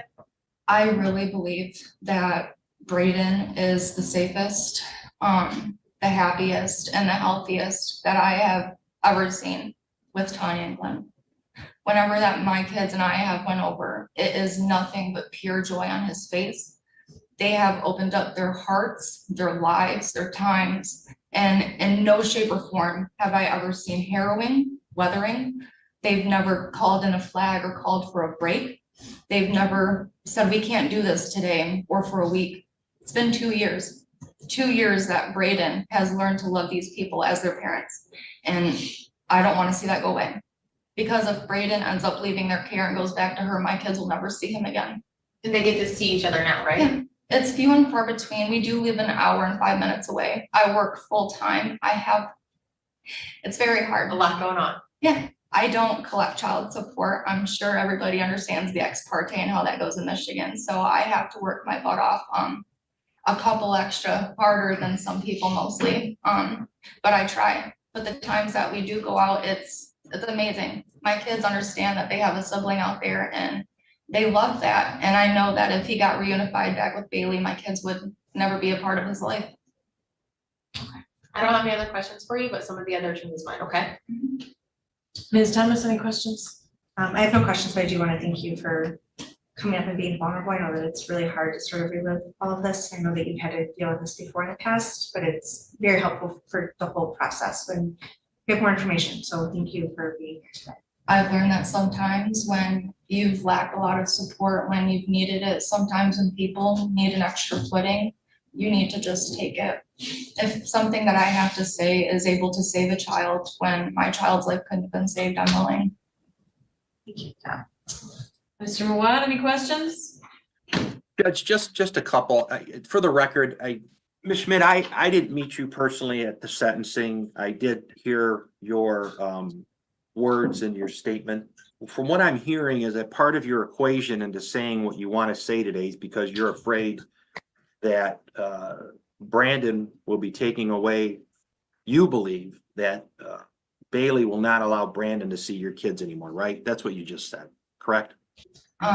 No, that's not what I mean. Well, you just said I personally that. couldn't do that. No, that's not my question, and I'm not here to argue with you. I'm not denying a lot of your testimony about the injuries to your son. One of the last things you just said is that you have a concern that if Bailey gets Braden back, that you believe that Ms. Demansky is going to keep Braden from seeing your kids. That's what you just said, right? No, I didn't say that. I said that my kids would probably never be able to see him. I Okay, didn't say that she would keep Braden. I said that my kids would probably never be able to see them. okay, and that's a concern of yours, right? When you're giving your opinion today to the court, correct? Yeah. Okay. Yeah. All right, and as far as the problems that the child is having, and I'm certainly not disputing some of your testimony relating to your son, but as far as the mental health and the disabilities that he's suffering, that's not because of what happened from Ms. Demansky, correct? Yes, it is. Well, how do you know that? Well, I'm the one that has taken him to every single appointment in 2 years, and I'm also the one that provided all of the evidence in her actual case upstairs. Right. I was specifically told, one, by CMH when they ruled out autism, that it was by the non-accidental head injury. Two, the Well, let me hold ecchymosis. on. Let me cut you off right there. Let's talk about autism. Why was autism even a part to play in this? Who brought up autism? Well, like Ariel Berger had already asked, and I had already explained, he had minor speech delays before this had sustained. Right. So Yeah. you would agree that the minor speech delay he already had, and it has nothing to do with this incident with Bailey, correct? Yes, has Okay. nothing to do with it. And you're suffering from a lot of trauma from the issues concerning the father and you, and obviously the incident with Bailey, correct? Can you repeat that again? You're suffering from a lot of trauma in the last couple of years, not just from this incident, but from the issues concerning the father of the child, correct? No? Sure, what's the relevance? What's the relevance? Mr. Mawad, Ms. Berger has objected as to relevance. The relevancy, she's talking about mental anguish in her mind about some opinions that she just gave regarding Bailey. And I'm trying to argue there's bias and there's credibility issues with her because, quite frankly, one of the reasons is she's afraid that her son's not going to, or Mr. Schmidt, or that Bailey's not going to allow Schmidt to see her kids. And what I want to get into, and I'm not going to spend a lot of time with it, is basically some of her thought process regarding some of the mental anguish, not being because of what happened with the child, but because of what's going on with the father also. That's all. I'm not sure she needs to get into her personal trauma and anguish in order to demonstrate her bias. That's fair, I- Judge. I'll ask you to move on. Okay, I'll obviously, Just a second. that's fine, Judge. I'll go on. Thank All right, so one of the questions I have too, you really didn't like Bailey at all when she was I taken care never of. knew her. Okay, but you had some issues with her, meaning you didn't care for her, right? The only issue that I had was that I did not know the woman who was taking after my kids. Even after the multiple times that I had asked, I had even said, hey, let's have a sit down. We were face to face numerous of times and there was nothing that has ever been said. Okay, that's what I needed to know. I appreciate it, and I want to thank you for answering my questions, okay? Do you have a redirect? A little bit, thank you, Judge. Elizabeth, you stated that, not that you think Bailey will keep BS away from your children, but you're afraid that they just won't be able to see each other. Mindfully, how easily would that be? Sorry, I'm a little razzle dazzled. Right. Respectfully, I couldn't stomach seeing her all the time. I couldn't. And I'm not speaking for just myself, but how would that make her feel as well? I know it's hard enough me coming in here and just looking up at the computer and seeing her. I'm saying for, yes, you're right, my own anguish, I don't think it's appropriate. I really don't think it's at all appropriate, because then if anything happens, it's accusation, speculation, and I don't want to live my life like that. All I was saying is that it's a lot more in his best interest already. It was nothing about she'd keep him away from me and my kids. It was already done and settled in criminal court that we weren't to have any kind of contact like that, even outside. What would that be any difference with siblings? It's not appropriate. She physically, mentally hurt my son, mentally hurt me. And also I do have PTSD that's also been noted. So it's not really even a second guess of a measurement, but it's just not appropriate. It's more stimulating also to those who have been through trauma, and it shouldn't have to be a fight that I should have to do. I understand, thank you. Recross, Ms. Thomas? No, Judge. Mr. Mawad? No, Judge, thank you. Okay, thank you for your testimony. May I return your seat? Thank you. Any other witnesses, Ms. Berger? Yes, Your Honor, Glenn Rowe. Rowe, thank you. State your name, give your name. My name is Glenn Rowe, Could you spell it? GLENNROWE. Thank you, sir. Please raise your right hand. You swear or affirm to tell the truth, the whole truth, nothing but the truth, so help you God? I do. There's a step to be careful. Can you hear me okay, Glenn? Probably not, but I'll do my best. Okay. How do you know the parties in this case? I'm a grandfather, the grandchildren in both cases, and I'm the father of Aaron. And Elizabeth was my ex-daughter-in-law, but I still consider her like a daughter. And Bailey was our son's fiance, according to what they put on Facebook. Okay.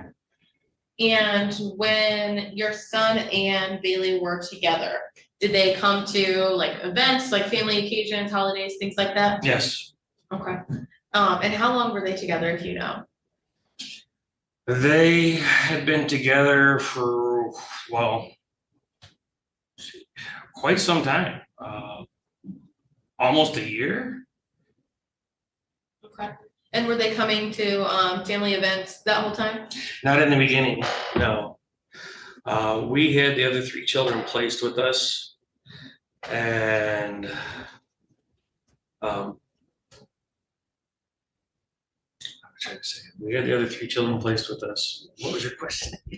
Yeah, when did they start coming to like family events? We finally got to see them at Thanksgiving for the first time. Braden was born in August. We didn't even know he existed. So Thanksgiving of what year? 2021. 2021, okay. And did they bring Braden with them? Yes. Okay. And how did that holiday go? Were there any issues, any concerns? No, not really. We didn't have the other three kids there, and she didn't have her other child there. So it was just Braden and my son and Bailey. And this was our first time meeting Bailey. You distinguished that there weren't other kids there. Why did you distinguish that? That there weren't. Correct. At Thanksgiving, there weren't. And the reason I distinguish that is because in our home at Christmas of 2021, just a month and a half away, basically, the kids were there with Bailey and Aaron, all 4 of Aaron's kids. And myself, my wife's parents, my parents, and Aaron's brother, their uncle, was there, and we were having a great time. It was a joyous time. Kids were running around. It's our second time seeing our grandson, Braden. And the whole time Bailey sat in the couch holding him, would not let him go. She would not let him get down on the floor or anything.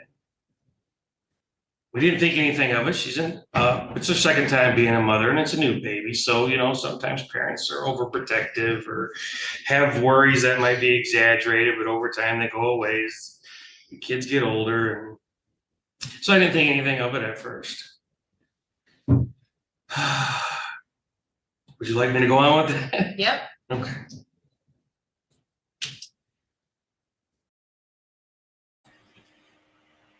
This is where your tissues are gonna probably come in handy, is through his testimony. You can almost just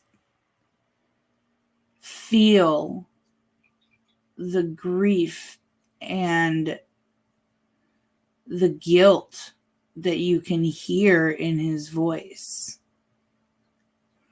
You'll understand in a moment what I mean, but he harbors so much guilt for this situation, and it's not fair.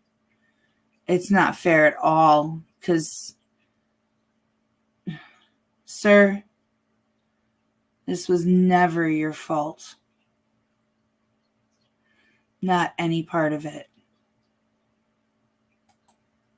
Food's being cooked, table set, kids running around, gifts being opened, kids screaming. I mean, they had just been in our home for a year, just a couple months prior, and they loved our home. They loved us. It was like a stroll down memory lane for them. As they're running through the house, they had just spent the Christmas before, so we've got the Christmas tree up. They're just out of their minds happy.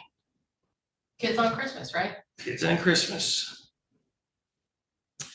The kids, we have 2 living rooms. We have a kid's living room, so Braden's got his own right now. But the 3 kids were always in that room. And they're running around the house, though. They're coming over and talking to great grandma and grandpa, and talking to different people. And I just noticed out of the corner of my eye, Bailey's just still sitting over there quiet all by herself, holding Braden. And after some time, I noticed as I walk in there and start interacting with other people in the same living room by the same couch, that she's got tears coming out of her eyes and her face is very red. And I asked her if she was okay. And she says, no, it's just allergies. Yes, it's just allergies.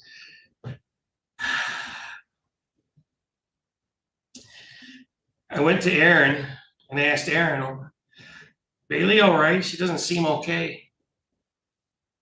Aaron comes into the middle of the living room with me standing there, goes over, talks to Bailey. Bailey stands up with Braden still in her hands, wraps her arms around Aaron and starts crying. I'm like, okay, this isn't just allergies. That's what I'm thinking. I'm thinking, this is just allergies. And I'm standing right there as this interaction is taking place. Your Honor, look, I'm not sure what this testimony and where it's going, and I gotta be honest with you. If this is just a bash Bailey and it's got nothing to do with the actual determination of the best interest, I would object to it. So I'm not sure where this testimony is going or what it's gonna be used for. I just haven't heard anything yet other than bashing Bailey. That's it. What's the relevance? Has everything. Just, hang on 1 second, I have to let the attorney settle that. I understand. Your Honor, the mental state of all the parties involved is relevant to determine the best interest of the minor child. And if Mr. Rowe is painting a picture for the court to show her mental state at that time, I think that it's relevant. So what year are we talking about? 3 years ago, 4 years ago, 5 years ago? It's still not relevant. She I mean, just what had a are we baby. doing here? All right, hang on, one at a time, please. Sorry. That's all right. I was mostly talking to the people in our courtroom. We had a little comment come through that you must not have been able to hear. That's okay. Any further argument on this point? I can ask him to No. speed it along. I just, I think it probably goes more to weight than admissibility. If I'm looking at termination and the environments between the two, I do think that her mental state and observations of parenting are relevant. And clearly, she's also got the right to show that she's had her classes and courses and improved those skills as well. So I'm gonna allow the testimony, but I will take you up on your offer to ask him to kind of move it along. Sorry. Thank you, Judge. I've had Thank 5 you. hours of sleep in the last 48 hours, and I've been dealing with this for 4 years. The attorney in this matter for Bailey is not aware of what we've been through. So I would ask for some respect. Well, that's what you're supposed to do. You're supposed to object. I'd do the same thing. So cut to the chase. What concerns do you have? During that conversation, Aaron turned to me while he's letting go of her and said she's been dealing with anxiety and she's having an anxiety attack. Is that the only time you witnessed something like that? No, it's not. Well, when other times have you witnessed something like that? Well, me personally, I did not witness it. My wife did, and you'd have to talk to her. Okay. You'd have to ask her. But the point being is, this became a big, huge deal because then Aaron, the father, she was saying she was having anxiety because of the kids screaming so loud, specifically Isabella, my granddaughter. She was in the other room screaming, and this was supposed to be causing Bailey at the other end of the house to have an anxiety attack. She told Aaron she wouldn't put him on the floor because she was afraid the kids were going to step on him, which is, again, her choice. But then Aaron turns around and pulls my granddaughter into the bedroom and punishes her because she upset Bailey and was making her cry because she was having an anxiety attack over the kids screaming. And right there, that tells you right there that Aaron, the son, well, he certainly wasn't ready to, have his 3 plus her 2. You don't punish a child because an adult who's in a house full of other adults and children is having a panic attack. Like, it's not the child's fault. It's not the child's fault that she can't handle herself.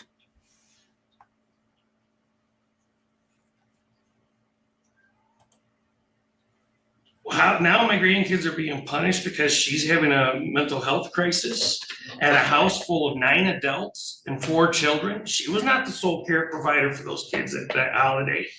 Why was she having such a mental health breakdown? I don't know, but it raised concern for me. And 3 months later, my grandson was beat. 3 months later, how does that have anything to do with it? Because 3 months later, she beat my grandson. I saw the warning flags that Christmas. But I didn't know her. It was my second time meeting her. How was I to determine that she was a danger to my grandchildren? And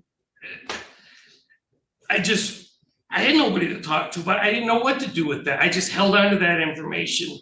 But when she beat him 3 months later, I knew right then something was wrong. And it's still not your fault. Even knowing that something was wrong, it's still not your fault. What she did was wrong.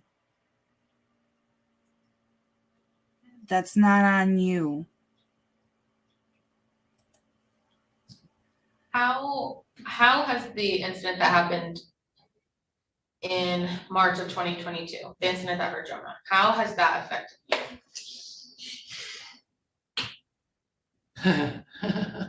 I just been through it. Well, hold It on, is- Judge, hold on. If I'm understanding the question is how has this affected him? And if that's the question, I think I'm hearing it right. What relevance does that have anything to do? How that has affected him? I'm objecting. Sorry. Well, Judge, he's placement of a minor child, so I think it directly affects him in that manner. But also, it goes to show how these acts have affected more than just the minor child that they were perpetrated against, but this entire family. And how do we evaluate what's best for a child without evaluating the effects that brought him into care, what they have caused the family to go through?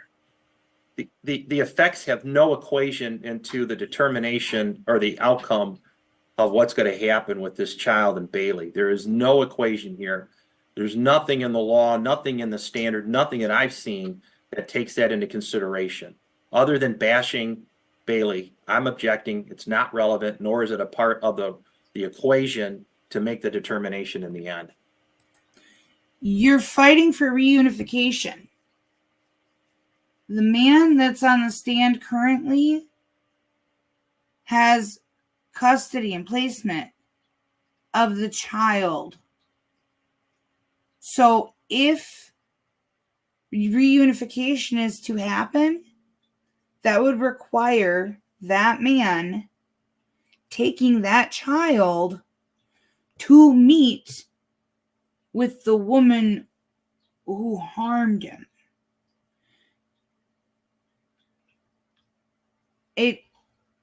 It's a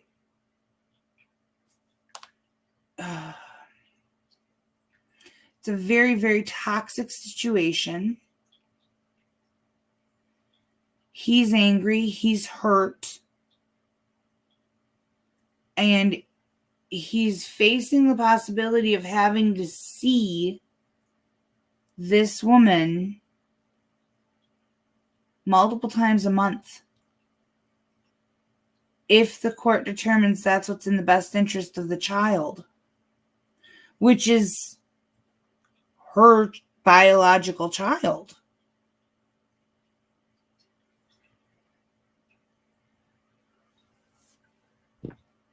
So it's absolutely relevant what his mental state is as a result of her actions.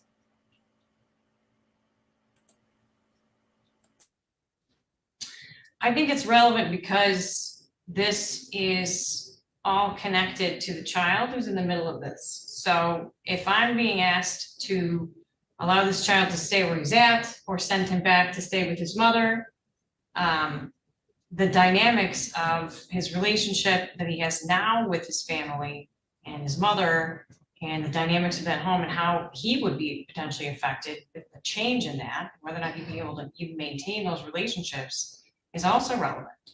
So for that reason, I am listening and it is relevant. Thank you, Judge. But- Appreciate it. But Thank you. not as far as the personal insults towards me. You can trust me to sift that out. I hear you, Judge. And that's what I was going to say. I trust you're going to sift through what you want or need, and then everything else is probably not relevant. But thank you very much. I appreciate it. I've heard no personal insults. I've heard them describing incidences that have occurred. Saying she had a panic attack or a breakdown or anything like that, that's not a personal insult. If it happened, it's happened and it's a fact. All right, so you may answer the question. Or you may repeat the question for him. Yes, please. Yes, how how has this affected you? How has the incident that occurred in March of 2022 affected you? I've lived in fear, not just since then, I've lived in fear since 2020, when we had the other kids placed with us. I'm a grandparent. I'm a victim in this too. That's how it's relevant. I'm tired of being treated just as a foster parent by this system, by this court. My wife's a mother and a grandmother of these 4 children. Jonah, who was beat, and BS, who's in our care. And to have, I know he's doing his job, I know, I get it. But to have somebody sit there and take my time after 4 years and challenge any relevance to everything I say is his job, but it's not. It can show some professionalism and respect. It's affected me because I have Your Honor, to fear. Your Honor, hold on, Your Honor, look, the court's known me not a lot or not very well. I don't need to sit here and listen to this. I think it's uncalled for, and he needs to be directed, in my opinion, to just stick to the questions and quit trying to attack me. That's all I'm asking for. All right? Fine. Thank I've already said it's impacted me. It'll impact me for the rest of my life. This past 4 years, how I've had to live in fear every day for my grandchildren. So there's been some negative impacts, right? Extreme. I have people coming into my home that we put all of our emotions on the back burner and allowed Bailey's family into our home for Braden's best interest, not ours. We could be full of emotions and anger and hate and turn them away. We were verbally attacked by them in this very parking lot, Bailey's grandparents, the day she was first arrested in this parking lot. Courts have camera record, they can see it, it's the truth. And that's where Bailey's gonna go after she's out of jail, and that's where my grandson's gonna go. People that attacked us in the parking lot, verbally, trying to accuse our son that it was him that did it. While we were just trying to comfort them and talk to them. And since then, we've allowed them into our home. We never took anything they did personally. We know they're victims in this. We know they didn't expect, want to believe, and still don't believe that Bailey did this. But I have to live in fear that what this court decides is going to decide the rest of the life of my grandchild. And do I think for 1 minute, as Elizabeth said, that if they get hurt, that I'm going to be allowed to see my grandson? I can't speculate and say, but I really highly doubt it. It's going to be hard, just like Elizabeth said, for me to have to go and see Bailey. I'm not a parent, foster parent only, I'm a relative. And you've had contact with Elizabeth throughout the pendency of this case, right? Yes. And how has that gone? It's going well. Our relationship's begun to heal. It took some time because we had him for a year and there's a lot of emotions and anger and blame going around and lack of trust. You had her 3 children, right? What's that? You had her 3 children. We had her 3 children. And have you been able to facilitate like sibling visits with all of the Yes. kids? Yes. And how did those go? They went well. They all got along great. Braden just jumped in right like he was one of the siblings. You wouldn't even know they didn't know each other. Partially because he's so young, he just, any kids running around and they all just run around all the time at that age. Have you had any contact with Aaron lately? None.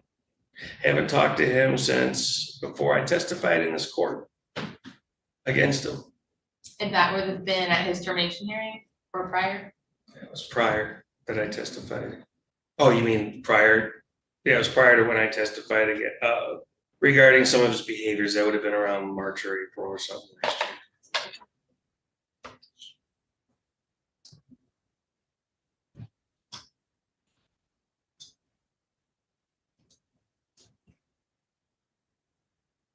Have you observed any other concerns with parenting with either Aaron or Bailey?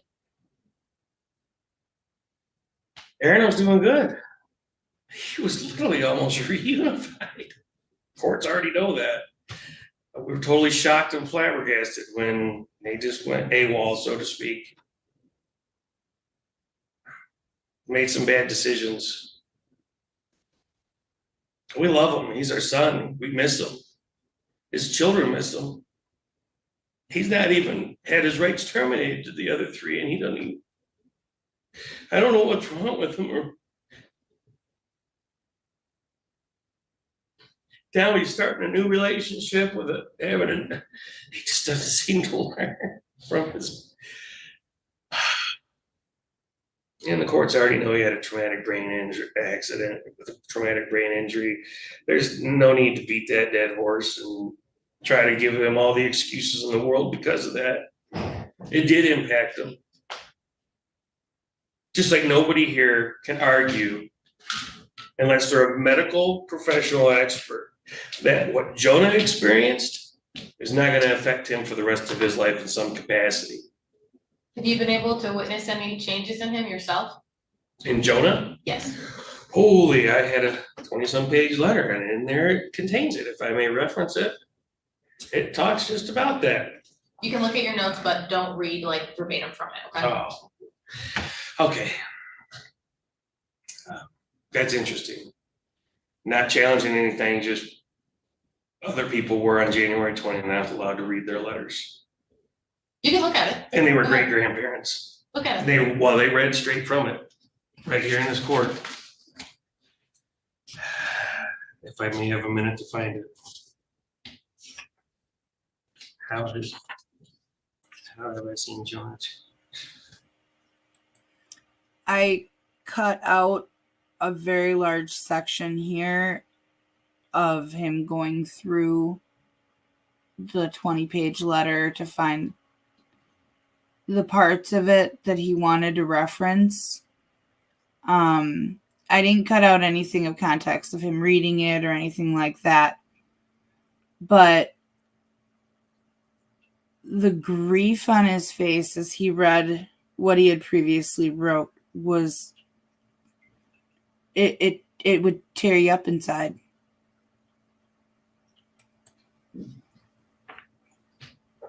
P.S. While I'm looking for that, all 5 children were there that day.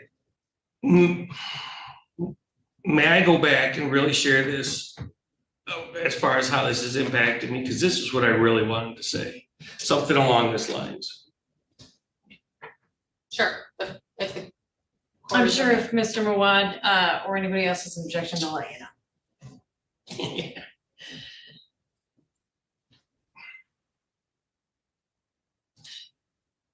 know. Our first time we saw the 3 kids after they were reunified with mom was at Chuck E. Cheese. Mom met us there with the 3 kids at a Chuck E. Cheese, and we had not seen Jonah since this all happened. You know, at first, all we had to go off of was what Aaron and Bailey told us as they gave us Braden into our care. We're some of the first people they told the story to as to what they said happened or claimed happened to Jonah. When was this at Chuck E. Cheese? My wife's the calendar. I'm sure she has it in her phone. It was 4 or 5 months. It was in the spring of 2022. Okay. Jonah was totally different. We just had him in our home for a year, 3 months prior. Or not 3 months, a few months prior. It might have been 4 or 5, but I had never seen Jonah like this. He could not sit still. He would not stop running. We were there for about 2 or 3 hours. My wife, myself, and Elizabeth had to take turns with him specifically. And we're not able to spend all that time together with all of them. Braden was there, so we took turns with Braden as well. But Jonah would literally, you'd go with him. You'd put a coin in a machine for him, and he would literally not even play it. He'd just take off and run to the next one, and he did this for 2 hours. He tried to take off and run out of the building.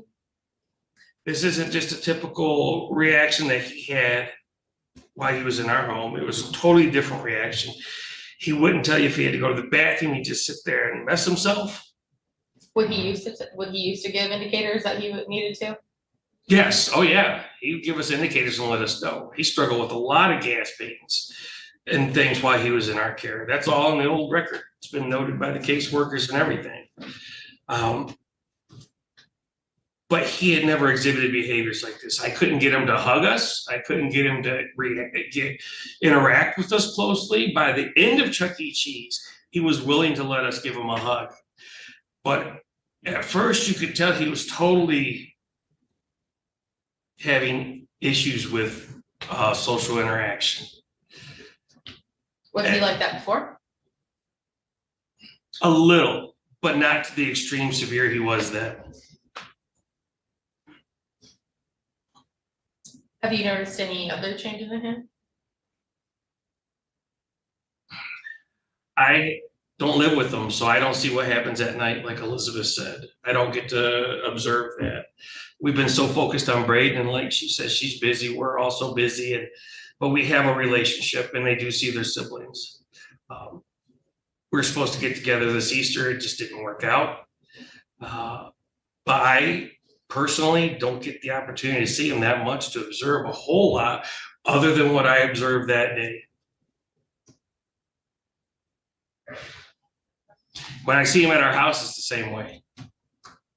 When he does come to our house with Christmas toys and everything like it, he does the same thing. Can't even focus on the toy he has. He's just constantly just wanting, like, he'll just run off on the playground. You take him to the playground, he just takes off. It's like he has no idea where he's at, what he's doing. And that was not him before. He'd sit on the couch next to me, put my arm around him as we're watching TV. When they were placed with you during that year, that was placed through CPS or through DHHS? Yes. Were they evaluated through early on or Yes. early intervention? Was he receiving any services through any of those programs? Speech therapy, occupational therapy for his motor skills. He had been tested at U of M for autism. And they found that while he had a few learning deficits, he was not autistic. And that was all he was in your care? Yes. We took him there without prompting from anybody, no caseworkers, we did it on our own. The kids were going through trauma. They just been pulled from their mom and dad and put with us. Changing gears a little bit, how would you say your bond is with Braden now? I'm dad. He chose that. Does he call you that? Yes, he does. Every morning, one of the first things, Dad. And if I don't respond, on the wall, he'll knock on the wall because his bedroom door is closed. And I look forward to that every morning. I used to get to sleep. And now if I don't come and my wife comes to get him, once she gets him up, he'll come to the baby gate we have by our bedroom door. Dad, start banging on the wall with the car. And so I can't sleep. And I love it though. It's a joy to wake up to a happy baby that wants me in his life and looks up to me. I'm nobody special. I make mistakes. I'm not perfect. But I love that child. And I fear what this court's decision is going to be and how it's going to impact him. I fear extremely. Why are you afraid? His biological mother beat him.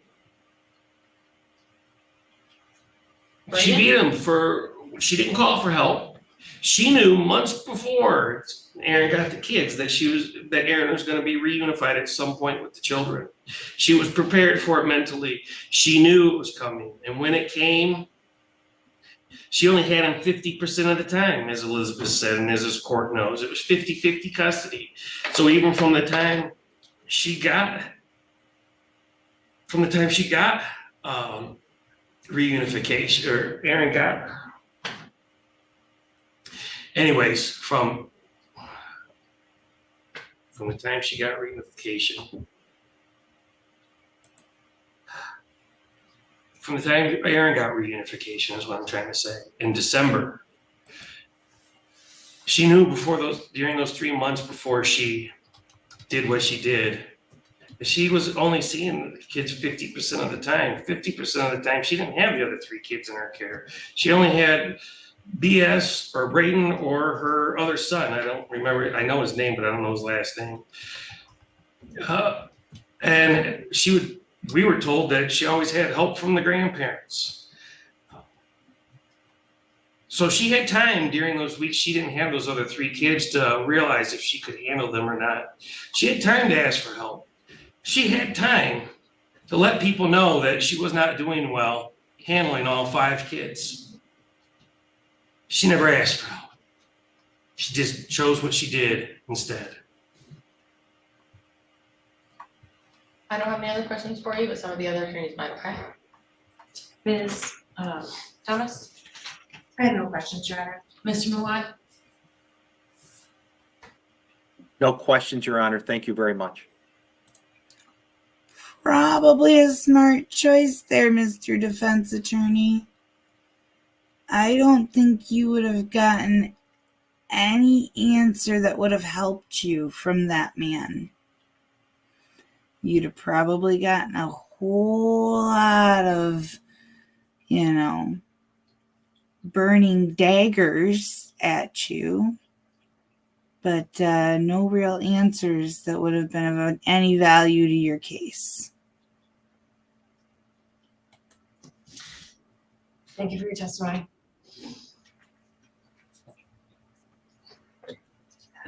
Sorry, I had a lot to say. It's all right. Well, Ms. Berger, anyone else you'd like us to hear from this afternoon?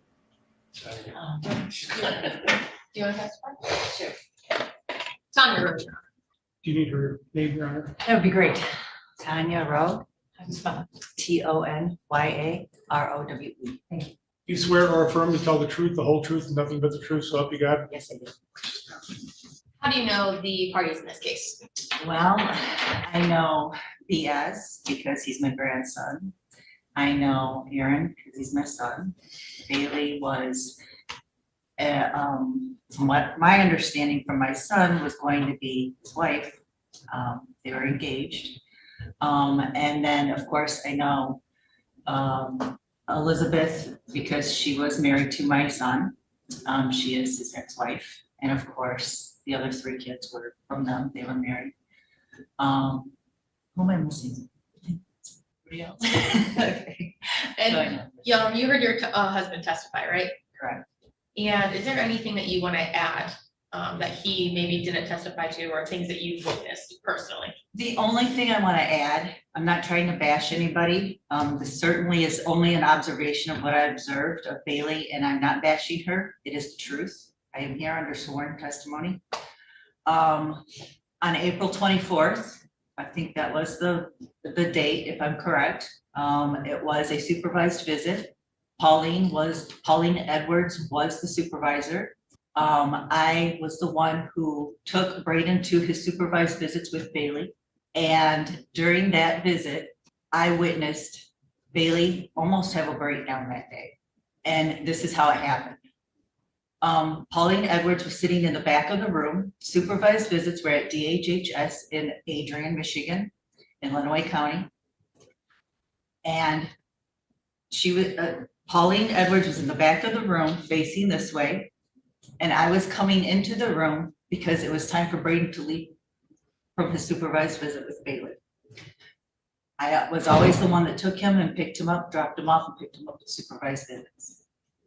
It seemed like everything was going well that day. Didn't seem like anything was, abnormal, supervised. Pauline was in the back. Bailey was getting Braden's coat. She was facing towards me. The coat hanger was here on the left. And she had Braden in her arms. He was turned around, faced towards Pauline. His face was towards Pauline. She was trying to get his coat on him. And of course, he was squirming. He's a little kid. He was, squirming, and he, didn't want to go. It was kind of like, kids will be kids. He's young. And she was having a hard time, and she kept gripping him, Her face turned red.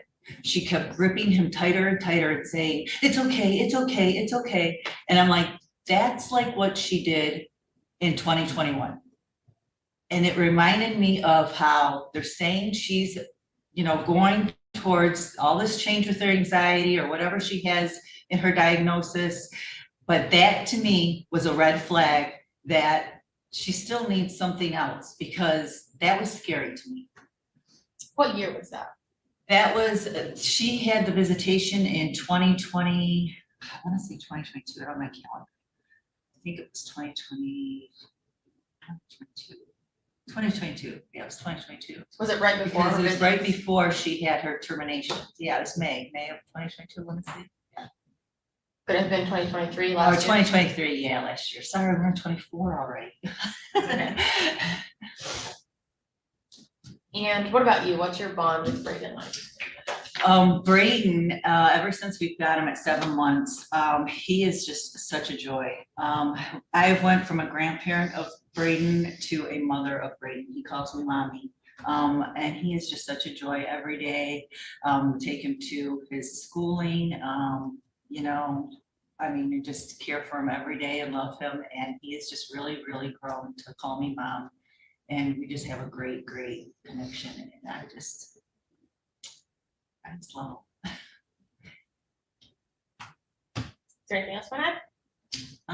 That's all I really had, that I can think of, just that, I do have some concerns with Bailey, and that her care, and I'm not trying to bash her. I just really, truly, from one mother to another mother, hope that she gets the help that she needs.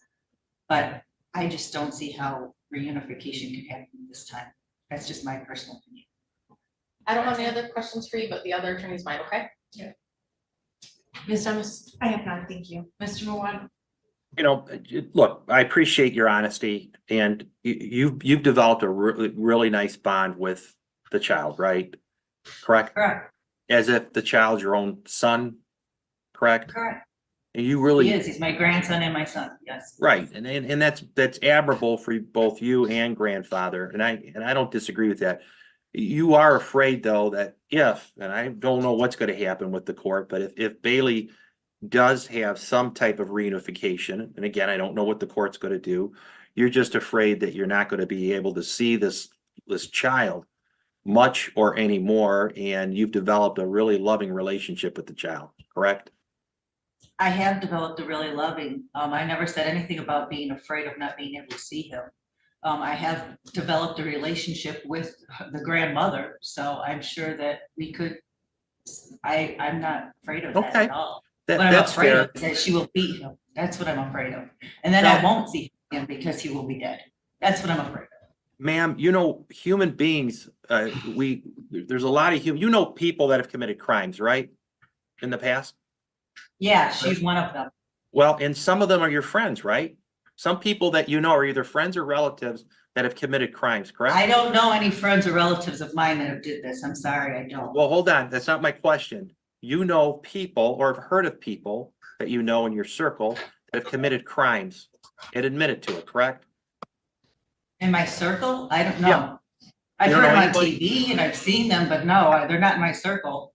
All right. So are you under the proposition, or is your opinion that anybody that commits a crime, at least in this situation, has no rights to the child ever again? Is that your I thought never process? said that. I said she's not ready. I said she's not ready. Okay, I never said that she could never have a kid again and love that kid. She's not ready now. okay, but how do you know that? Are you aware of all of the services she's obtained in the last so long that she has obtained? Caitlin just sat right here and said that she does not have all the services that she needs, sir. So it's not just me saying it, it's DHHS Lenawee County saying it, sir. Well, no, that's not what Caitlin said, but I'm not going to argue with you. You understand that Bailey has received services, correct? From She's received DHHS. some services, but they cannot give her all services. I've heard that. Okay, so if and I'm not saying there is going to be a reunification, she can continue her services when she gets out of jail, right? Any issues with I that? can check. I don't know what knowledge placement would have of continued services that would be offered to a parent through DHHS through reunification. Right, that's my point. If there's reunification, there's still gonna be some type of supervision with CPS. Are you aware of that? Yes, Okay. Okay, so are you saying that Bailey could never be a mother to this child ever again? I'm saying right now at this time, even with supervised visits, there was an incident that happened that put up a red flag. So that makes me leery on whether she's changed or not. And it would be a So- long time before she could change. And that would be longer time braided away from her and closer to us. So if my father, being a very old country man when growing up, hit us as part of discipline, either with a belt or with his hands, and I'm just giving an example. And the relationship I've had with him for 92 years before he passed away was still wonderful. Are you saying that a disciplinary person, or they could never, ever, ever have a relationship? In this case, Bailey could never have a relationship with this young man, ever. Your Honor, I don't think we can argue that what happened to Jane Gus was discipline. I'm not arguing that. It's still a hit. So are you, well, here's my question. Let me rephrase it, Judge. Are you saying that Bailey, in your opinion, can never, ever be a mom to this child? I never said that. Okay, that's all I wanted to She's clarify. the biological Thank mother. you. Thank you very much. Appreciate it. Thank you. Redirect? No, Thank you for your testimony. thank you so much. Any other witnesses, Ms. Berger? Not today, Your Honor, thank you. All right, very well. Closing comments as it relates to the review. We'll obviously be continuing the trial into our next review. Judge, we heard a lot today, and I think that it's very helpful to hear from others that are hands-on providing care for the kiddos. And Wait a typically- minute, wait a minute. If I'm hearing this right, council has had plenty of opportunity to call witnesses with all the various hearings we've had. Now she decides to bring in 2 witnesses, and if I'm hearing her right, she wants more witnesses to come in and testify? Mr. Mawad, my understanding of the reason to continue the trial was to allow your client to undertake a psychological evaluation. Would you prefer I made the decision today? No, I'm not disagreeing with that. I thought I just heard that council has more witnesses. No. I might.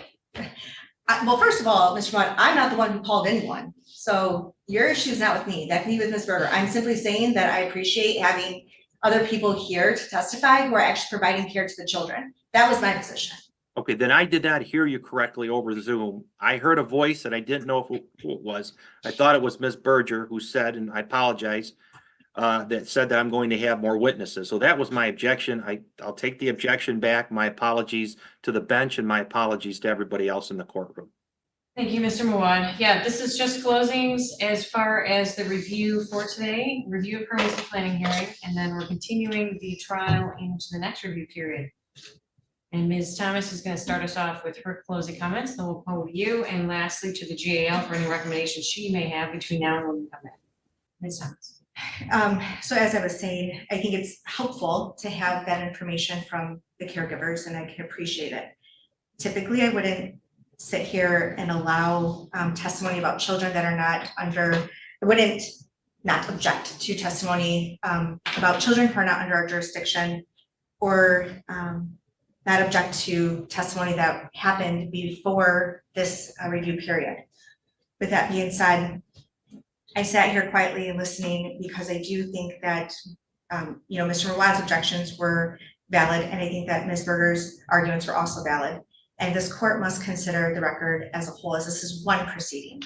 And I know that we are not arguing today on the termination of on the termination petition, but I think that the testimony presented today dictates that adoption continues to be the best goal for this child, that the reasonable efforts put forth for this family need to be directed at adoption. I know that that could be upsetting to other people that are personally involved and may have strong emotions or opinions about that. But for this kiddo who has been in care since he was 7 months old and has only known one environment, at this point in time, there is no compelling reason to reconsider that goal. And that's where we are statutorily and our timeframes. So for that reason, I am going to ask, I think that it's important that we have all the information. I want to give Ms. Demansky her due process and allow that second psychological opinion to come through. But Judge, it's very hard to make any other argument at this point. I know that we're going to allow another review period. And I hope that it's not to the detriment of this child in the long run. Thank you. Comments, Mr. Mawad? No, not at this point, Judge. If you don't mind, I would defer until we see what happens with the psychological. Ms. Berger? Thank you, Your Honor. Just as far as the review and permanency planning hearing, I am in agreement with the agency. I do think that we need to see the results of that second psychological. It's not a secret or surprise that I've been asking for termination, I think probably for over a year at this point in this case. So that's what I'm going to continue to advocate for. I do believe it's in the best interest of the child at this point. And I would ask that we have a trial date as soon as possible. Thank you. Spidey. Well, while we're talking about dates, I would like to offer to you the afternoon of July 23rd at 1:30 for our next review, permanency planning hearing, and the remainder of the termination trial testimony. Works for me? That's fine. Very well. As it relates to today, well, and I didn't wait for Ms. Thomas to confirm that. Okay, very good. No, sorry. Okay. That's okay. So all interested parties were given notice for purposes of today's hearing. There are reasonable efforts being made towards the goal of adoption, which means continuing to monitor the child for any services, to monitor as a dual and secondary goal, Ms. Demansky's progress on any services in her case, and obviously that referral for psychological evaluation. So the department is certainly in satisfaction of their obligations, as is Ms. Berger, as an advocate and guardian ad litem. Thank you. Thank you. In this case, at this juncture, the child has been removed over 2 years, as of March 26th, 2022. I have significant concerns on the issue of whether or not there's been a benefit to the services that Ms. Demansky has undertaken. Part of that, frankly, is not for lack of effort, I think, but simply understanding better challenges that she faces. And I think that psychological evaluation hopefully will be able to give us some insight into that as well. And we'll be able to hopefully get a better idea of what that looks like for her moving forward. And I have to balance that with the concerns expressed by the department as well as the guardian ad litem on permanency and stability. This child is very accustomed to being in this home, clearly, and is growing rapidly, meeting his developmental milestones, making memories, and bonding very strongly. For those reasons and the reasons expressed by Ms. Thomas and Ms. Berger, I will agree that adoption remains the appropriate goal in this case. There's been a significant delay in the termination trial, but that has really been at the request of Ms. Demansky and the credit of the advocacy of Mr. Mawad on her behalf in asking for those and asking for more services, and to the credit of the department for continuing to facilitate those opportunities for her. But nevertheless, we have to look at the age of the case, and adoption is the appropriate goal at this time for this child. We'll come back and revisit that with the conclusion of the trial in conjunction with our next review and permanency hearing. In the meantime, the child will remain placed with his family members. That is the safest and least restrictive under the circumstances. Ms. Demansky obviously remains in the care and custody of the Illinois County Jail. Her anticipated release date is prior to our next review hearing. We still have the termination trial pending. There's been a significant break in any contact she's had with her child. And at this point, that suspension of hearing time is going to remain in place until we come back and resolve the testimony as it relates to the trial. And Mr. Aaron Schmidt's rights have been terminated, so he's not available, nor advocating for himself or reunification. Unless there's any questions, that's really all for today. There's not much for me to say at this juncture. Thank you.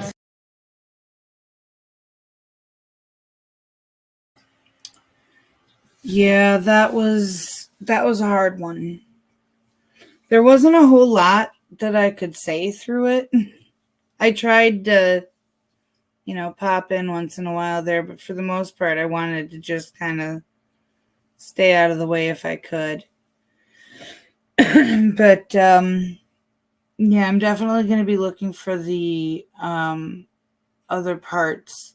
It sounds like there were a lot of moving parts to that whole tragic happening. So, but yeah, I'm really glad that for the time being, the child is remaining with the grandparents. Because even if, she thinks she's ready, what about the child?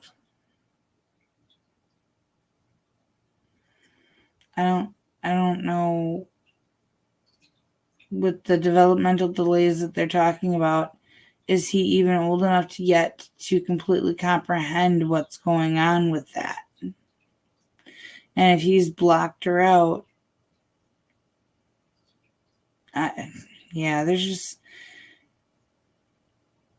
it's just such a difficult situation.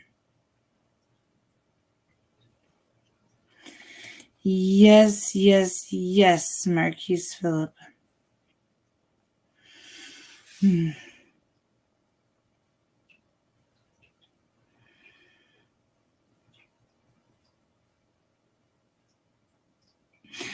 All right. Well, I want to thank you all for coming out. I hope you enjoy the new emojis and the new badges. And look forward to doing this again very soon. Like maybe tonight.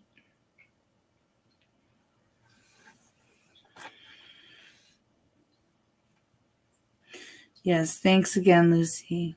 Thank you so much for directing me to that one. It was hard. That was like the third time that I've had to watch that. Because, the initial watching it and then the editing watching, and while I'm editing, I'm having to replay parts of it consistently. And then now this time watching it.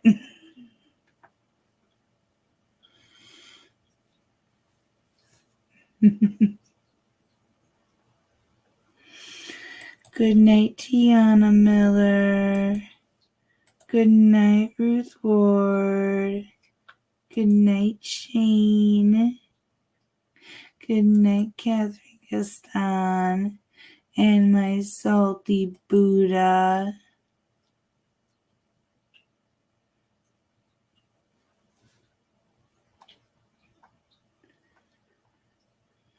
And Marquise Phillip.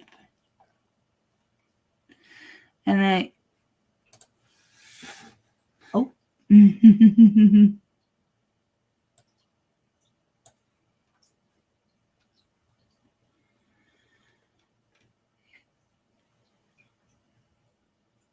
and good night, Nika 511. I see you're a ways back there, but when you get this far, just know I love you. And good night, Joey Bag of Donuts. Safe travels to Florida.